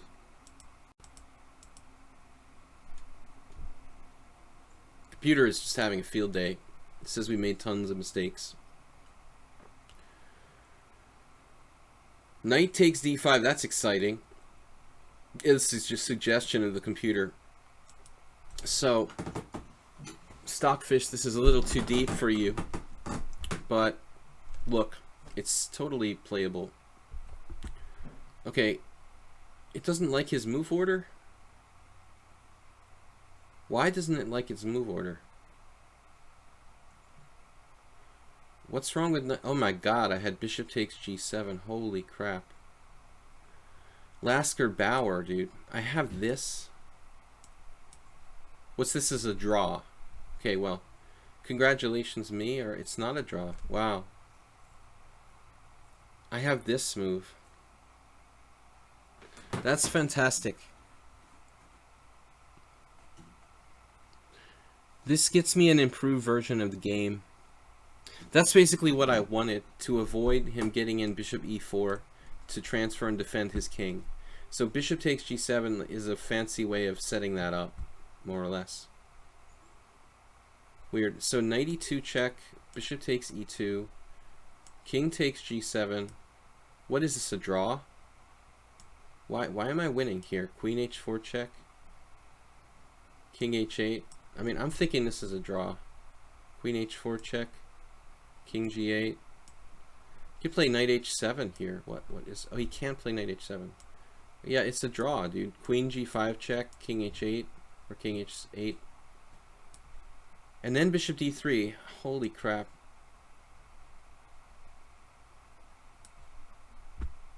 And then he has the defense, queen d8. Like, only move. Threatening what? What is he threatening here? Knight h7? Threatening knight h7. So I have to make a repetition of position. Apparently that's the best. So the whole variation leg is a draw. Okay then. Probably the truth. He should take there. Apparently it wasn't enough. And in here he should be better. Wow. I'm not so sure. You got to let the computer really run on this position. So apparently knight e4 is possible as well, instead of bishop e4. Knight e4. And I don't have enough compensation for the piece. Bishop e4. Here I have enough compensation. Bishop g6. I thought I should just take on g6. The computer says black is better due to my hanging pawns, I guess. I don't really want to trade queens. This pawn is too weak on c3. So knight d5, queen back. Practical position, but this is bad. You know, he has to defend here. I mean, he has to defend this pawn. So something like queen f6, protecting the pawn, and black is probably almost winning. You know, it's very, very bad for me. I don't have enough compensation for the piece. So we were lucky to win there. Alright guys, lots of challenges. Zenchess just became a subscriber yesterday. So we're going to take his challenge. Subscribers have priority. D4. I played a couple E4 games today. That was a sacrifice. It's only a draw. The opening, though, I think I kind of fell for a trick. Like when I played knight c6, I think I shouldn't have done that. It's probably getting suckered into a simplification that's a little bit in black's favor in the long run. So pretty brilliant to trick me into going knight c6, taking his dark square bishop, and then kind of running out of stuff to do. This line bishop f4 against the Queen's Indian I played, inspired by AJ Miles, who rest in peace, Tony. Actually, I got to play him quite a few games on World Chess Network, and played some exhibition games. He played this against me. Bishop a6 is not a move against bishop f4. It's a move against g3, but it's not considered a line here. But who knows? How bad is it? You know, that's the question. It's not a variation, but it may not be that bad for black. I'm not going to become a subscriber unless I get my ass kicked in yeah, that's cool, dude.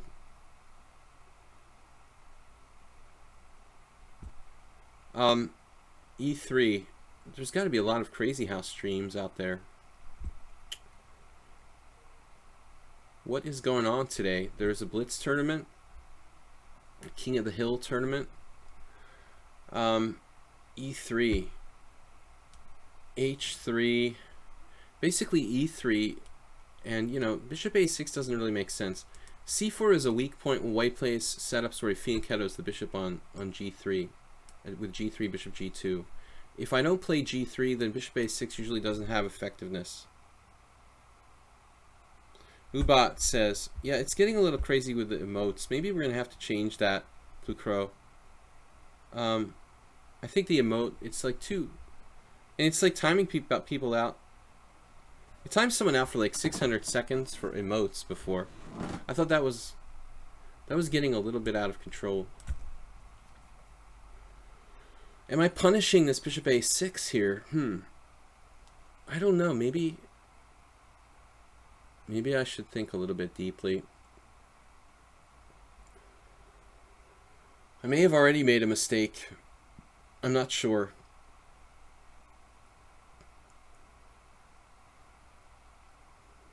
Maybe I'm supposed to play a different move there. I could consider bishop d3 right away. Bishop a6, I remember facing it once and like getting a good game, but it doesn't seem like it was like an important game, some kind of random blitz game. I haven't played this variation more than a handful of games though. I beat Rosal Roosmoon once with white in a nice game.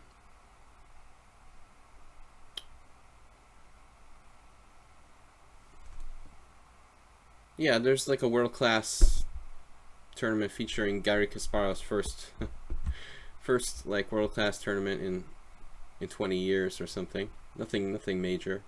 Knight h5, although I still think it's like mostly a promotion. Only Sinkfield's money could get him to play. Kasparov likes money, like most people. Knight h5 is the reason why I said I thought I maybe made a mistake here. Against Sanchez, I should really probably play h3. Previous move. Okay, well, that's the way it goes. We made a small error, and now we got to make the best of it. Bishop g3. Just try to keep it simple, or bishop e5. Bishop e5 doesn't really do anything. I feel like it just... He'll play d6, and that's not really helping us. Unless we go crazy with like g4. Bishop e5, d6, g4 seems pretty stupid to me. I would think that's pretty stupid. So we'll just go here and just play. Kamsky style, like it's the London system. White's still equal, but I think I lost some of my advantage. I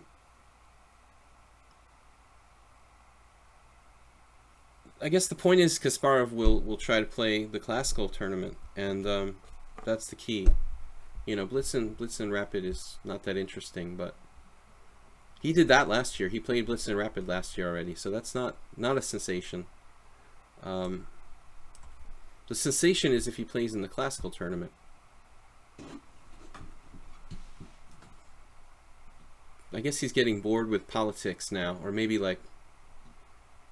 he's got serious threats to his life or something, you know, because he's kind of quieted down on the political front.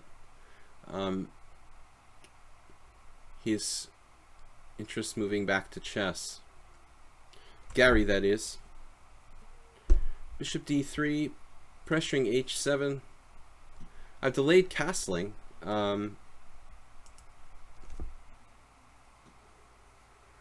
You think it will start the 14th of August? Okay. We'll see. Siegfried has so much money. I mean, it's going to take a lot to get Kasparov out of retirement. Probably like $1 million. I mean, I would think it would be like $1 million, a cool $1 million for Gary to play in a... He could probably command a cool $1 million just for playing in a tournament. That's pretty sick. But nobody else in the world could do that. I don't think even Carlsen would even ever come close to getting $1 million. I wouldn't be surprised if Kasparov could get it. I mean, Carlsen plays in regular tournaments for like, you know, tens of thousands of dollars. Why is anybody going to pay him $1 million? But Kasparov is like really, you know, bided his time for the right opportunity to come back. Like a boxer, you know, who hasn't George Foreman fighting at age 60 or something. F5, wow, dude. That is seriously nuts. Knight e5, knight takes g3, h takes g3. And then what, like g6? And where are we going from there? This is really weird. I'm not sure if my knight is on a mission it can't return from.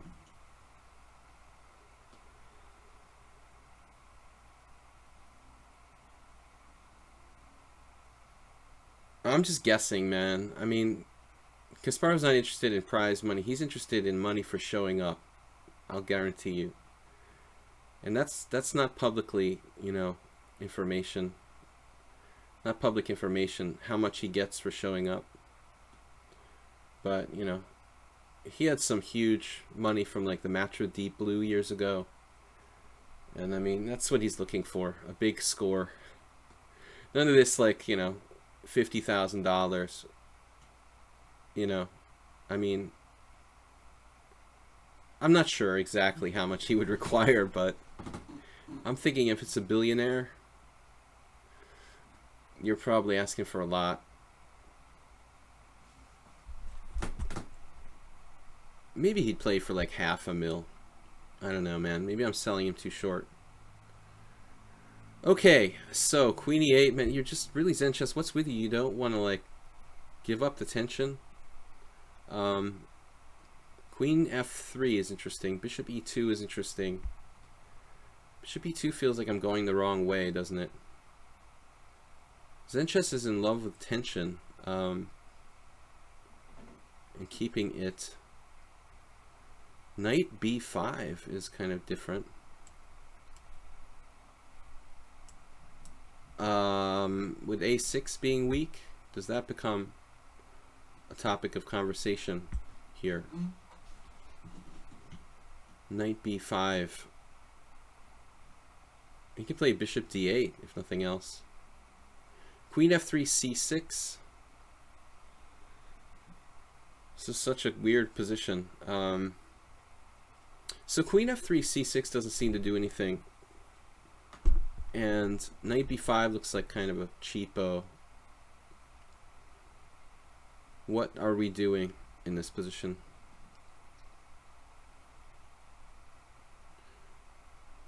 What are we doing here? Bishop E2 is the only move that like forces his hand, but it would really all right. I'm just getting bored with this tension, honestly. It's the only move that forces his hand. Whatever, you know, I'm at least equal here. All right. Why doesn't Kasparov become world champ again? Carlsen becomes a drug lord. Why doesn't Kasparov become world champion? Well, it's not that easy, you know. Maybe he will. I mean, anything's possible. He's not that old that it's impossible. You know, if he were like 60, it would obviously be basically virtually impossible. Now, Zen chess is going, I think he's gone over the deep end with like knight f6. I mean, this is really strange not to take here on g3 at this stage of the game. So I'm happy, you know, that he didn't, you know, decide to do that. we've got bishop f3 ideas. He's threatening d6, and like my c4 pawn will be an issue. Knight b5. Knight b5 check. But if d6, I can play knight f3, and then we're like back into confusion land again. This is really weird. Castles d6, knight d3, bishop takes c4, just wins a pawn. That's not good. I could play knight d3, bishop takes c4, bishop takes c7, and then like d6, and my bishop is trapped. Well, not really trapped, because I could take on b8. Alright, dude. That's interesting. Let's go. I don't know. I've got to make a decision. We've got like less than 3 minutes left. Zen Chess, his rating is down. I thought he was higher before. Maybe not. For some reason I thought his rating was a little bit higher before. Maybe not. Maybe he's always been around the same. I can't remember. It's been a while since we played with Zen Chess. According to Kasparov's site, 50K just to speak, to give a speaking engagement. So obviously, if that's the case, you know, you're paying him 50K a day, I'm assuming. So, you know, 10-day tournament, and you're talking about playing rather than just speaking. Obviously, $1 million is probably a fair round sum. Okay, well, we're planning on establishing a knight on e6 if we can get it in. And I think we've got to be careful with our bishop. My first idea also was to play like h4 to secure the knight's outpost. But it looks like black has this weakness on e6, which is pretty chronic in the Dutch. In the what's it called? Flexible Dutch. Like Simon Williams likes to play. The Flexi-Dutch. Common to now what do I want to do? Alright, e5 is kind of an irritating move here. Bishop f3.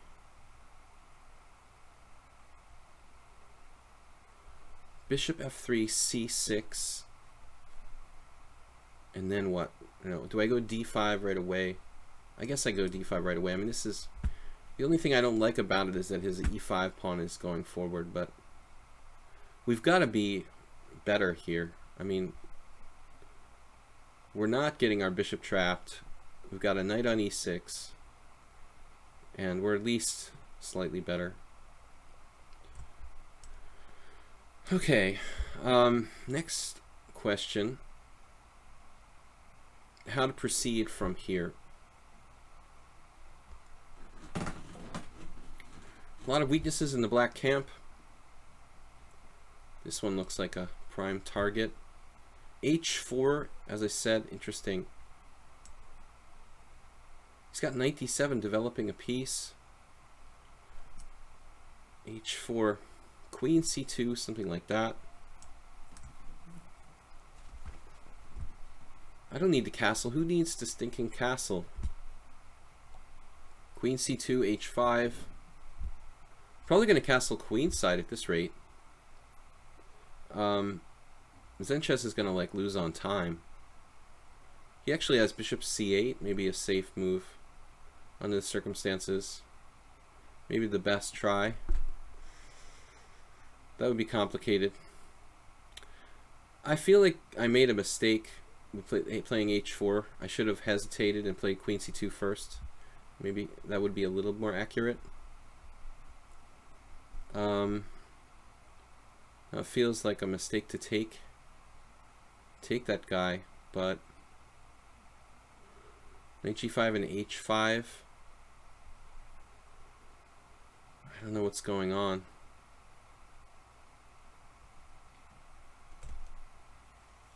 h5, knight takes, bishop takes, pawn takes, queen takes. Bishop h4. Bishop f3.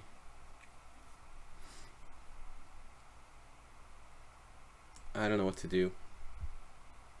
He's probably okay here. It's complicated, but now I've taken his bad bishop. His position's not so bad. And we've got some square for our bishop at least. H6. So at the end of the day, it looks like I'm slightly better still, but the position's very, very locked. And I didn't play optimally. Black is holding on. Don't really know. Don't really know. I think eventually we'll have to open it up with like G4. It's kind of like a BOGO Indian. G4 later.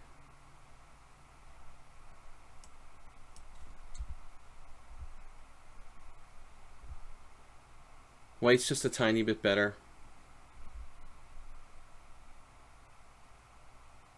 Castle queenside.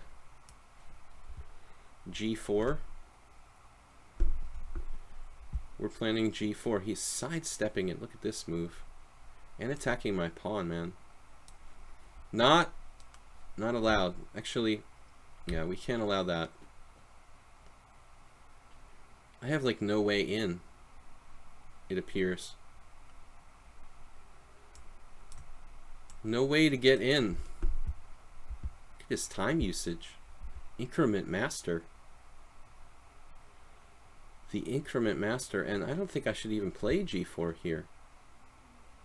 I'm actually scared of that. Knight B4. Okay. I remember this before, you know, with Zen Chess. He's definitely an increment master. We're looking for dark squares, white squares. I'm not, you know, biased. I like both.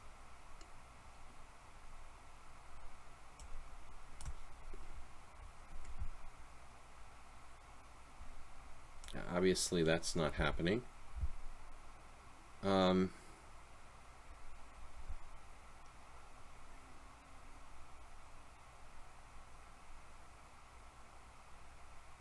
he seems stronger than his rating.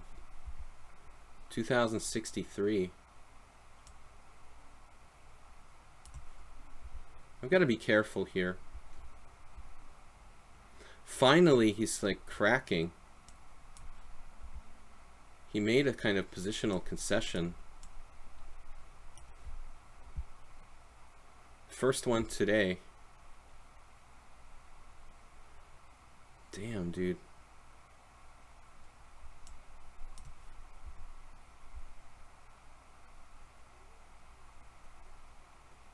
What is going on?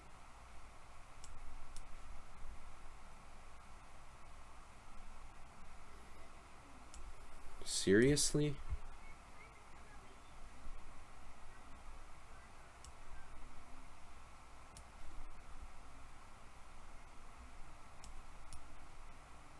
Damn, dude. You were seriously fast. Seriously fast increment, dude. Definitely a player who knows how to play with the increment. Guys, we have time for like 2 more games. So, any other subscribers? Bob didn't play today. Fran Coma subscribed. Fran Coma subscribed, man. Thank you for subscribing. I was so happy to get a subscriber. That's awesome, man. Thank you for subscribing. Subscribing must come from the heart. Thank you, Blunderman. That's really thoughtful.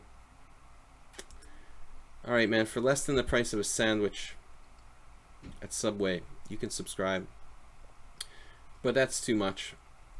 So, Franco, thank you for subscribing. We're going to play... This guy, he's tough. 2200. 2200. Where are we going to start? I played a bunch of E4 today. I played a D4. Let's play Knight F3. Little Pingwing, thank you for joining us. Yesterday we took a look at one of her games from the subscriber stream, on the subscriber stream. I hope you guys who are subscribers don't mind me sharing the subscriber stream on the YouTube channel. Put that up there. You might want to take a look if you've analyzed or want to go back over our analysis from the subscriber stream.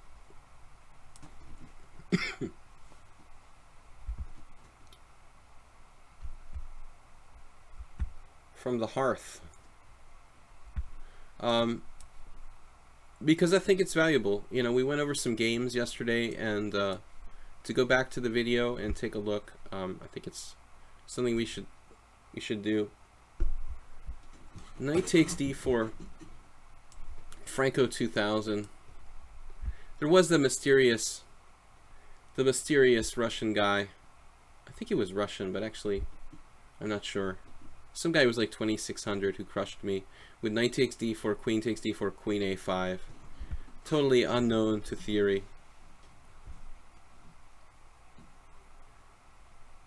There is knight takes d4, queen takes d4, d6, queen d3, queen a5, I think, but that's not really considered to be a great line. Oh, there's also queen a5 here. That's what I wanted to say. Queen a5 here right away, and queen b6. These two moves are kind of trendy. Fran just made a move I've never seen before. It looks like a blunder. Out of character for him. Out of character. So bishop takes c6. Bishop takes d4. Oh no, bishop takes c6. Bishop takes d4. Queen takes d4. B takes c6. Bishop h6.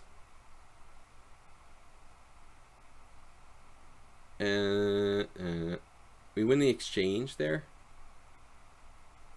Does he have any tricks like e5 or something? So you have two choices: bishop takes c6 or knight takes c6. Bishop takes c6. I'm like stupid or something, right?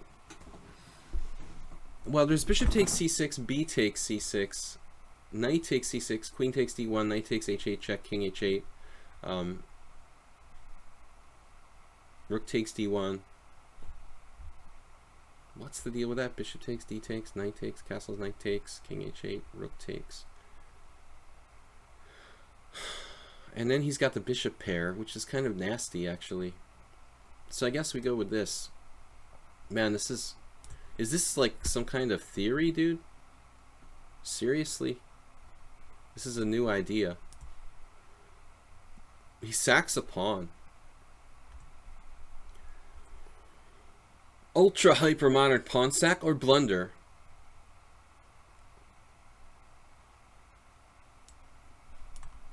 He's technically not threatening anything right away, but he will be at a very he'll be very soon. Will be threatening something for real here. So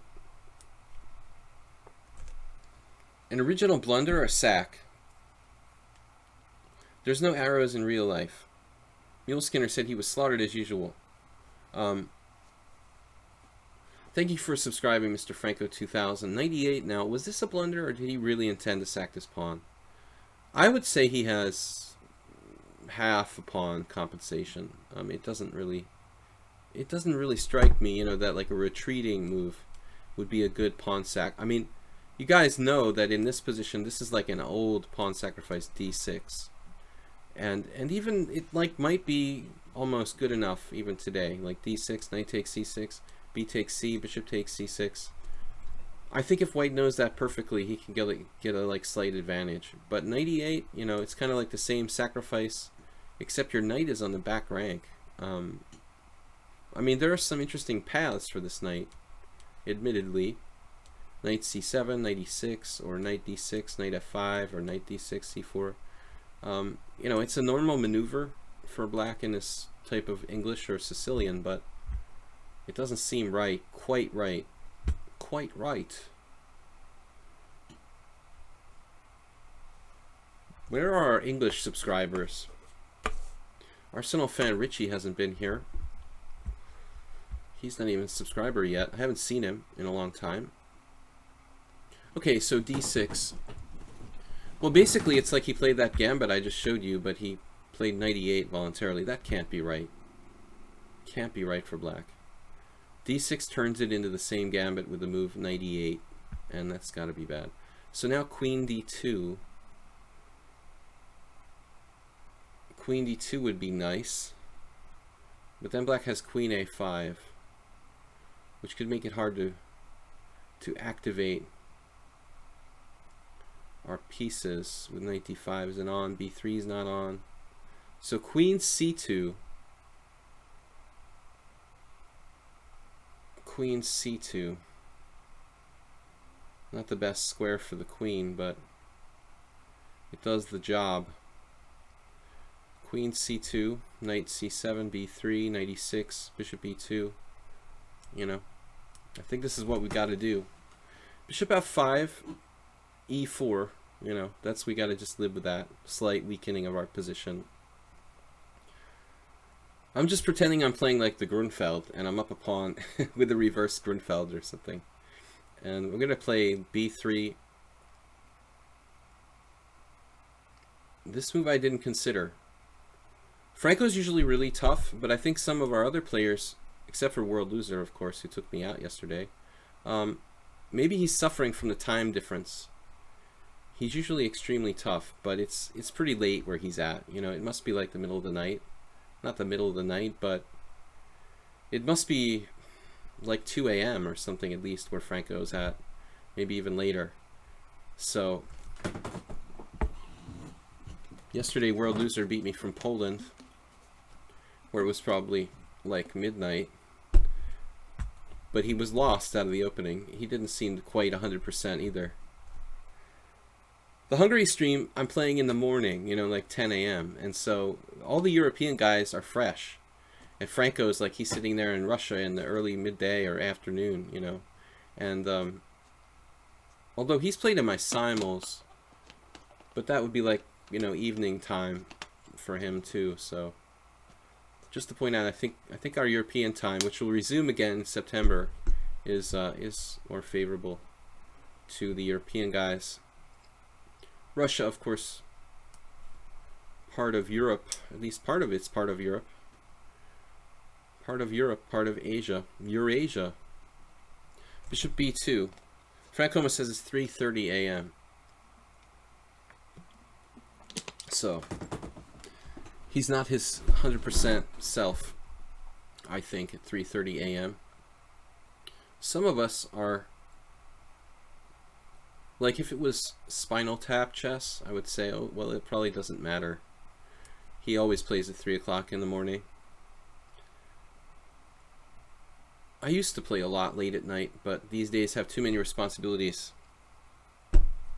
Rook c8, getting ready to do some damage. Okay, I think it's time to trade some pieces here, but I'm still a little uncomfortable about my queen position. Knight d5, knight takes, bishop takes, rook takes, and like e6. It shouldn't matter though, should it?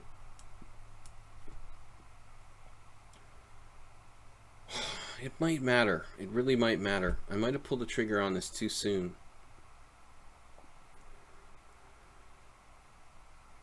I hope I didn't pull the trigger on this move too soon. I could have played queen d2. I mean, it felt like queen d2, getting off the line and preparing knight d5 would be more accurate. I'm actually toward the end of the stream. We've got one game left. I get toward martini time. After 2 hours, I start to get a little bit flaky and start doing crazy stuff. So I will be apt to blunder. My former training partner, Paul McIntyre, who's a FIDE master, he said it was martini time after 3 hours for me, but it's possible, you know, here at 2 hours and 15 minutes I'm starting to creak. There are some tactical issues.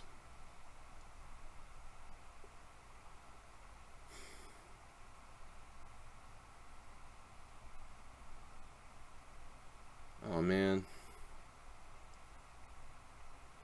I'm afraid that I didn't take the time to play queen d2.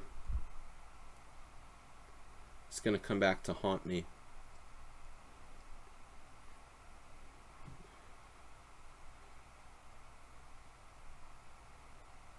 Queenside majority? Does that sound like enough? Black is a little better here. Who said that? Who said that? Brundle Phil? Brundle, you didn't count the pawns, man. Don't say anything. It's 3:30 a.m. in Russia. You know, if he calculates like I do, we might have a chance here. Future Chess GM, thanks for joining the stream.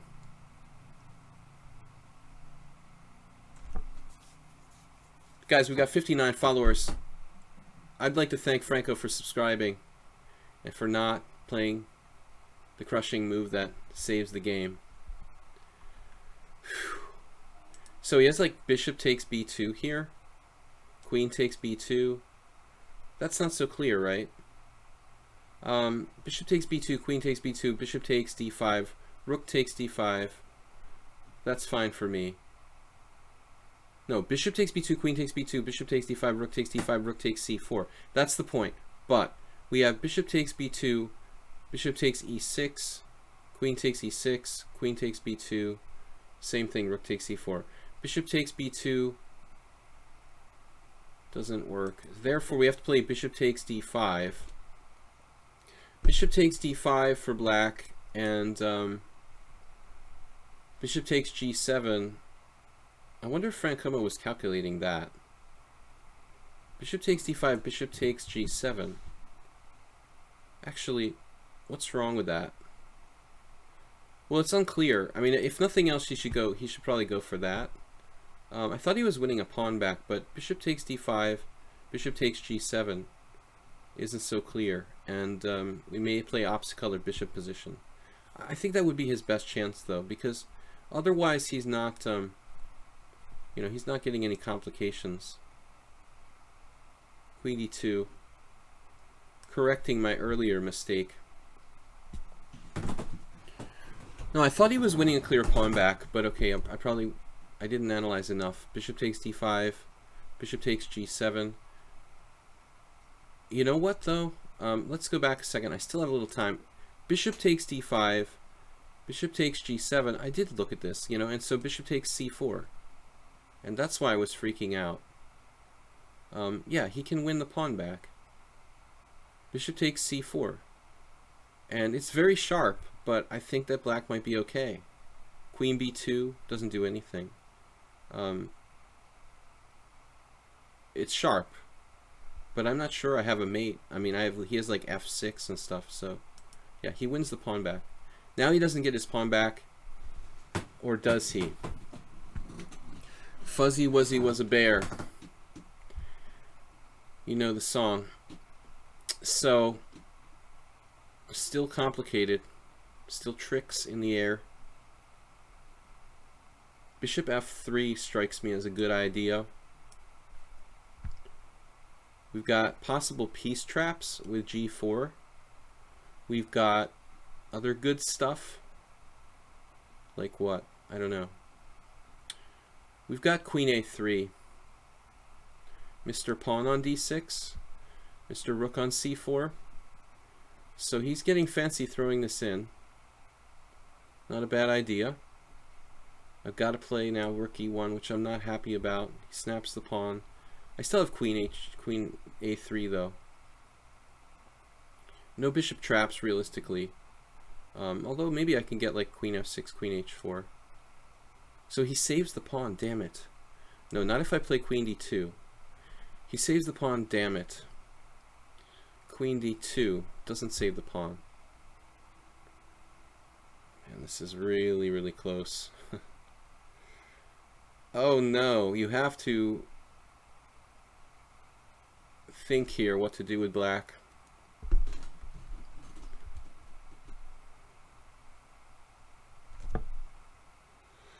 You have no idea where a3 is. It was over here. Yeah, those little A's and 1s, I think you need a new prescription like myself. I need glasses, but I refuse to get them. I should probably break down and do it. Bishop takes d5, bishop takes g7, queen h3. Oh, is that for real? Is that a for real move? He's got back rank threats. That's kind of annoying. It's going to make my life rather technical. E4.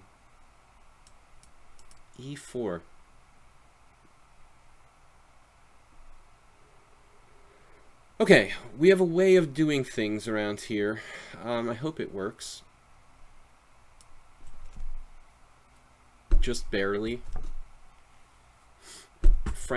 Franco, you're getting your money's worth. Yeah, but I've got rook a6, so I'm still standing. The Elton John. Man, yeah, we're just trying to do something here. What is going on? King f3, h4. Does anybody have a good suggestion? h4. g4, anyone? I kind of like g4. Man, I was watching some games yesterday, like, analyzing some old games. You know, endgames are being forgotten. I mean, like, the Borislav Ivkovs of the world could play a mean endgame.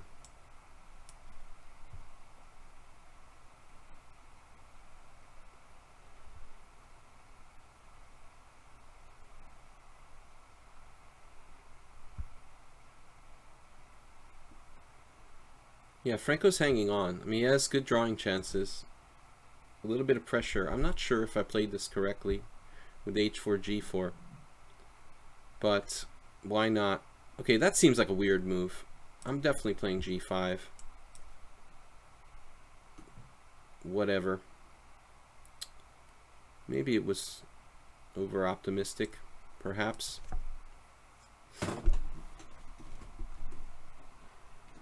I have no idea if this is like serious winning chances or just like a technical draw that I'm making him suffer in. But at the moment, it appears we are trying to activate our pieces. How? Darn, that's an annoying move. I don't know if this was a good idea. We have a lot of places to hide with our king, though. Now he's trying to defend his b pawn with his king. King e3.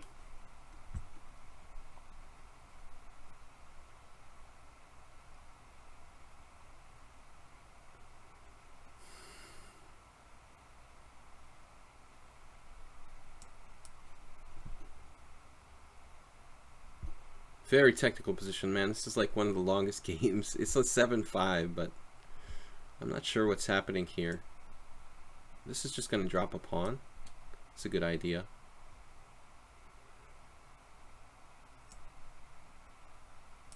I totally screwed this up. I feel like I totally screwed it up, but now he went passive. Is that enough to save me? Probably not.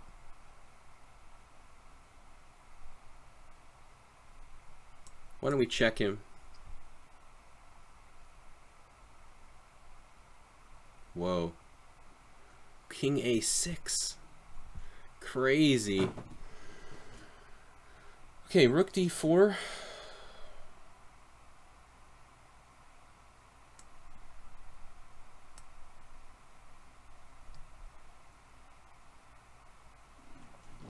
I don't know, man, what's going on here?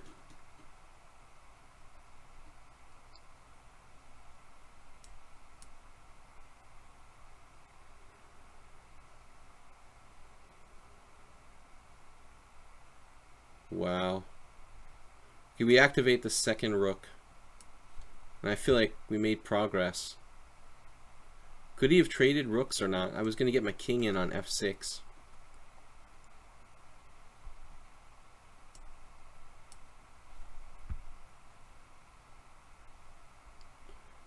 He's hanging in there. I should probably advance my pawns on the queen side now.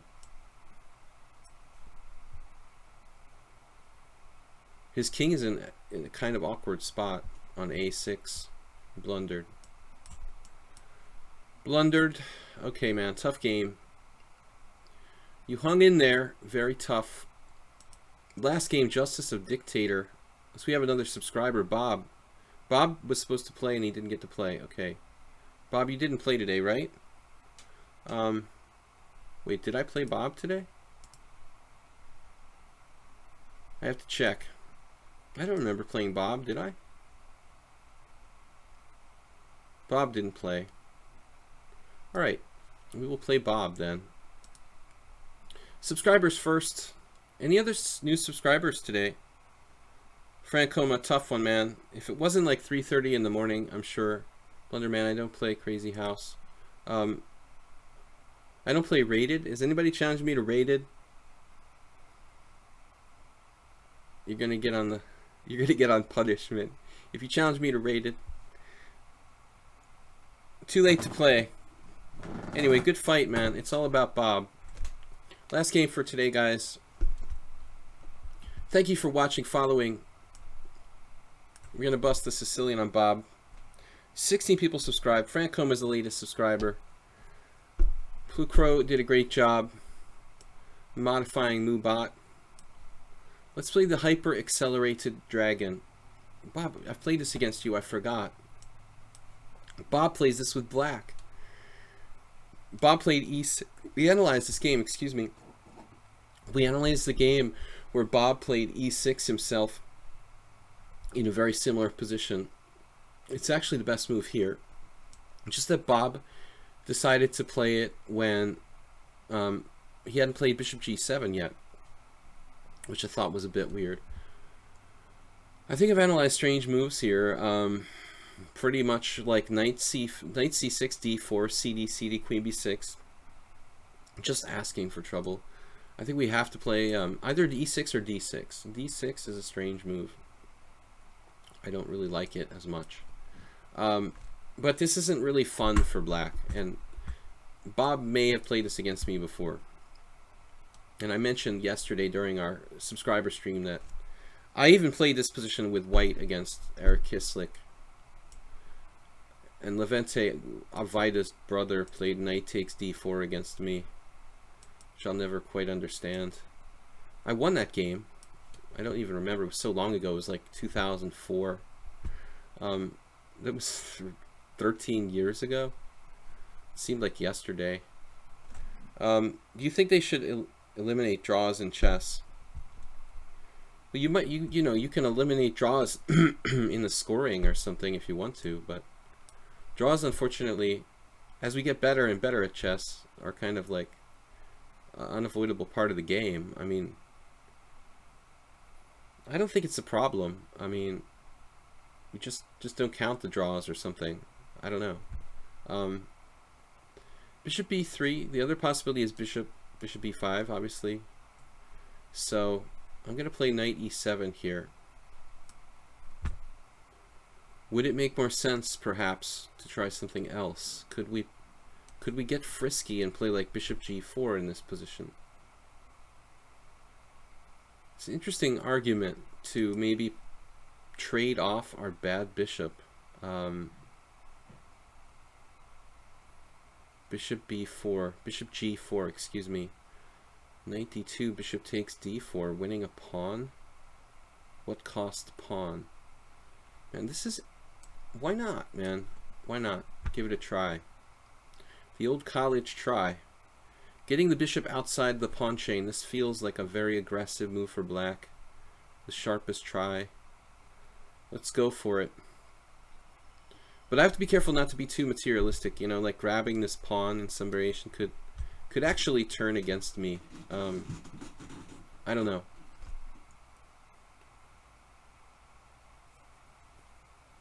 All About Bob. I forgot that's a movie. I didn't understand what you guys meant.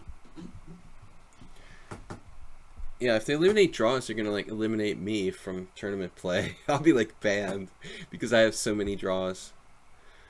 I don't like losing, so I allow a lot of draws. I prefer like to win occasionally, have a lot of draws, and almost never lose. But in order to get the GM title, I'll probably have to reduce my amount of draws if I can ever achieve that. All right, 97. Not infiltrating here. Not infiltrating. Not interfering. Close.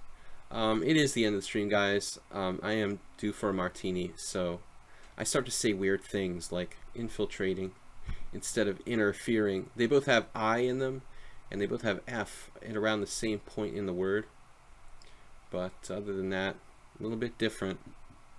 What's your opinion on Twin Peaks Season 3? Oh, man.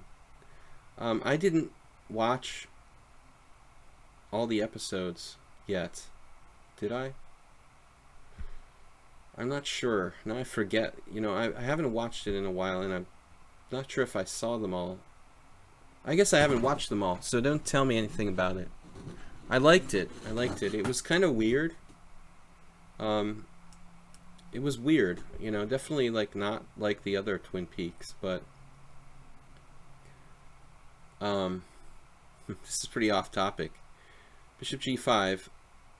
All right, what are we going to do? Knight C6 here, and then wait and call his bluff next move.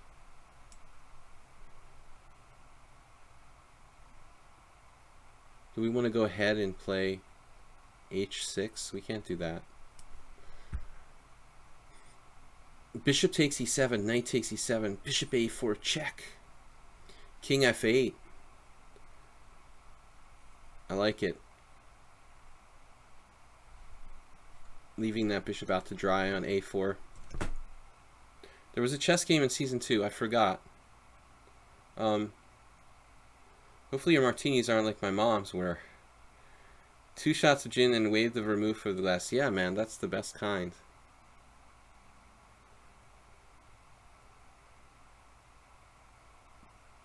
Should have seen me in my prime.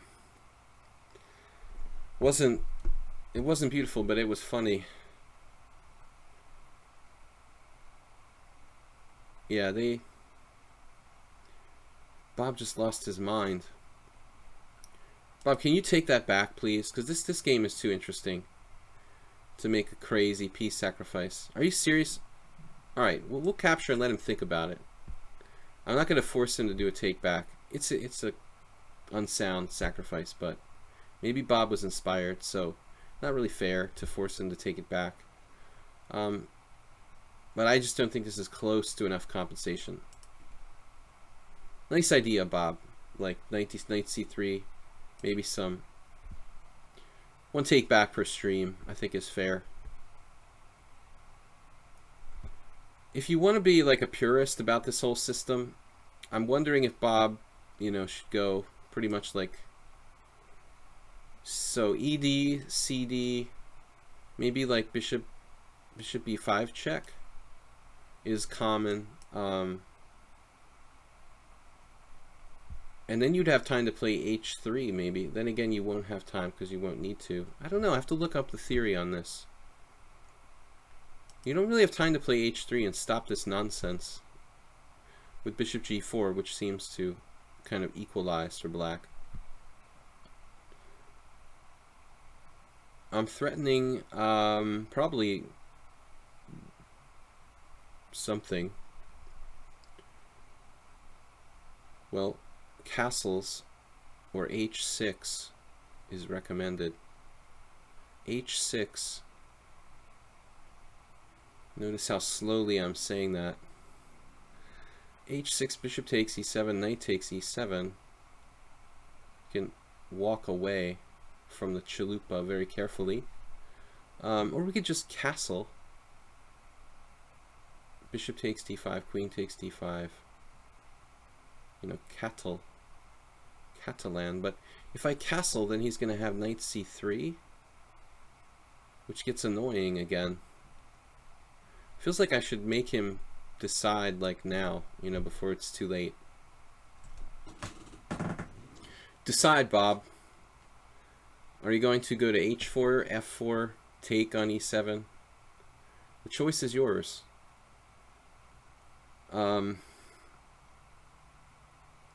He called it Called the bluff. Okay.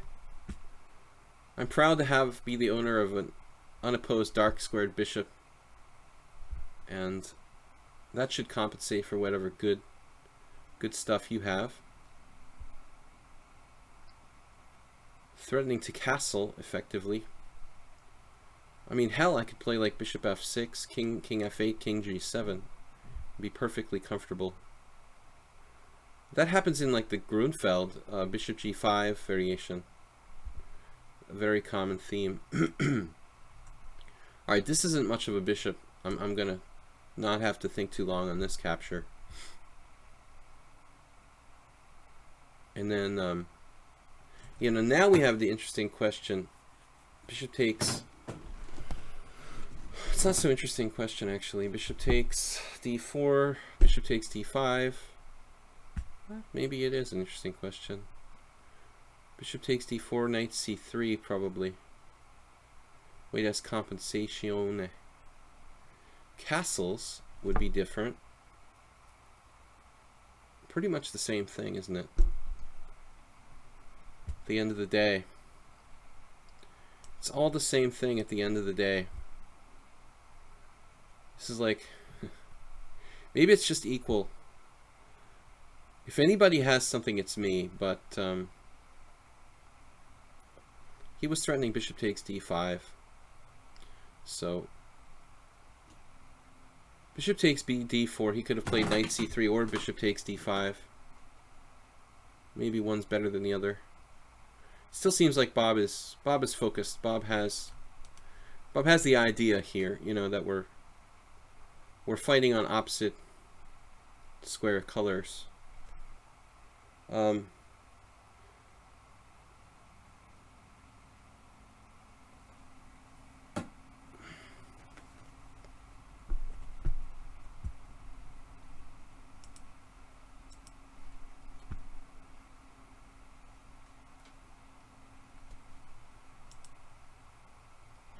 Yeah, the neck on my t-shirt is annoying, but I think the subscribers deserve something. You're right about that. That is kind of irritating. I'm not symmetrical. This t-shirt. The neck is too big, period. Queen d3, that's a might passive. I think he made a little mistake there. And now black has some initiative. So I think he should just keep firing away. Probably knight c3, bishop takes d4, knight takes d5. Feels like it's probably going to be a draw. Opposite color bishops. My b7 pawn is weak. b2 pawn is weak. Where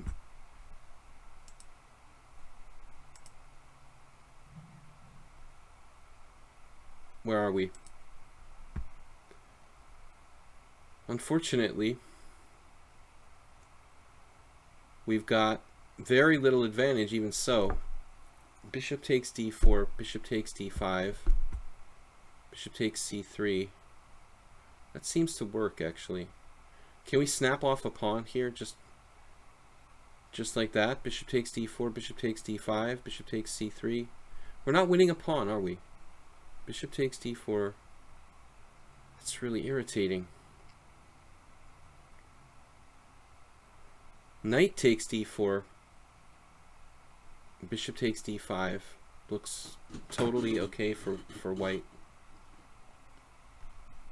That doesn't leave us with a lot of options, does it? That pretty much covers the possibilities here. So you want to do something weird.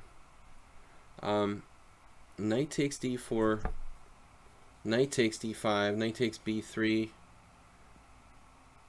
and recaptures, and queen takes b3, bishop takes b2.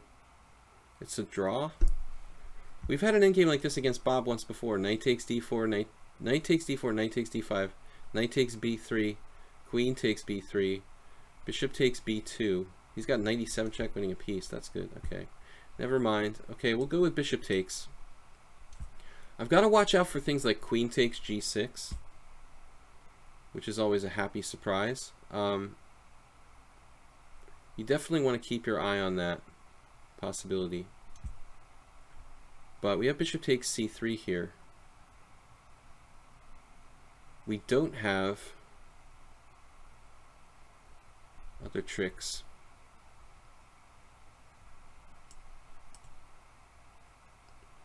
We don't have queen f6 because of what, knight e4? Knight b4, queen takes g6 check. Nearly symmetrical.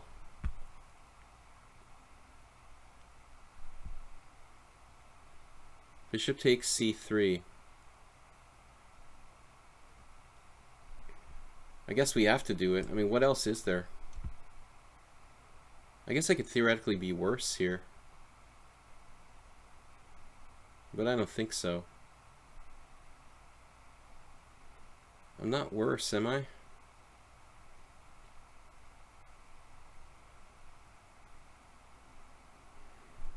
We suckered him into this. I feel kind of bad. Bob had totally held the line until that move. He got suckered into taking that pawn.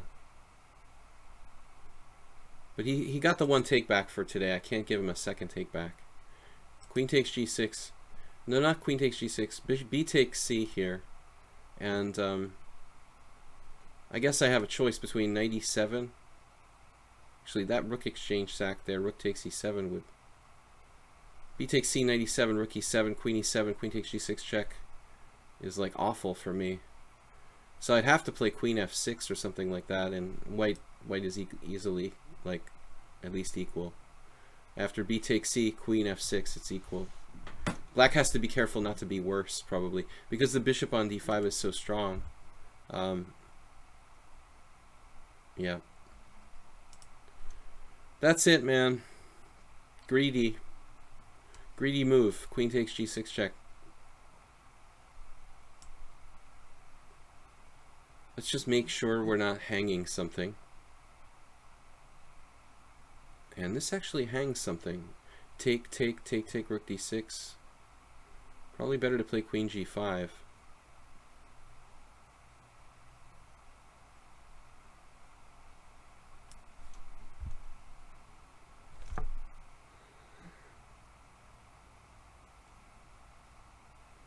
Somewhere around here, worry about a heat wave in Georgia. I would guess that would be pretty standard, wouldn't it? That would be pretty standard stuff. Alright guys, thank you for joining me today. We'll be back on Friday with more Blitz and Classical Chess. Thanks to Franco for subscribing. And we'll be back again Friday and Sunday also with a simul stream. Play a simultaneous exhibition every Sunday at 5 p.m. Eastern Time. So thanks Blue Crow for moderating. Thanks everybody for taking part. We're going to finish this up and end it. Rook e3. Bishop on d5 is still a menace. Menacing. Okay, what's next? Rook d8. Pin it and win it. I'm not greedy. I don't want this pawn. I want to trade some pieces, maybe simplify. Now, he has rook takes g5. That's pretty irritating.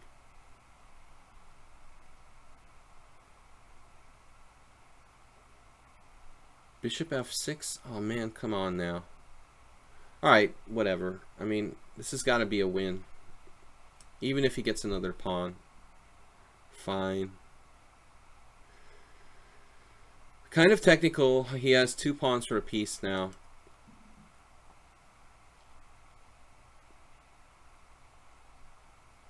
Unless I have some sick trick. No sick tricks. What's the best way to do this? 2 pawns for a piece.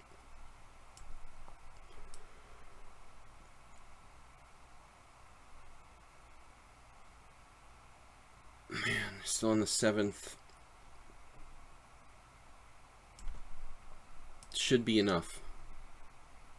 I don't like the fact that I have a rook pawn remaining, but still 2 pawns left should be enough. Bob has to play rook b5 there, winning the pawn back. I believe he does, anyway. b6. Alright, Bob is seeking other play on the king's side, which is interesting. Should be able to activate our pieces.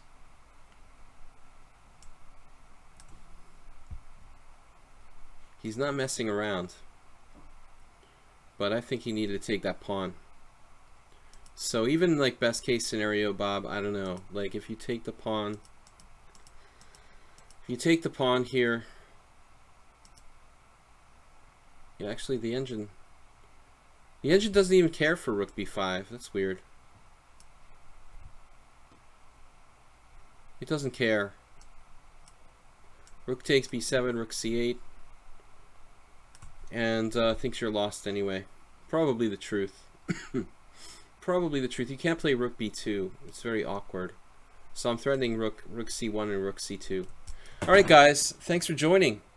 We will be back Friday and Sunday with more streams. So fixed my shirt. We're looking good. And hopefully we'll get some more subscribers. Good job today. Franco, thanks for subscribing. Thanks Blue Crow for moderating. And we'll see you guys on Friday. Bye-bye.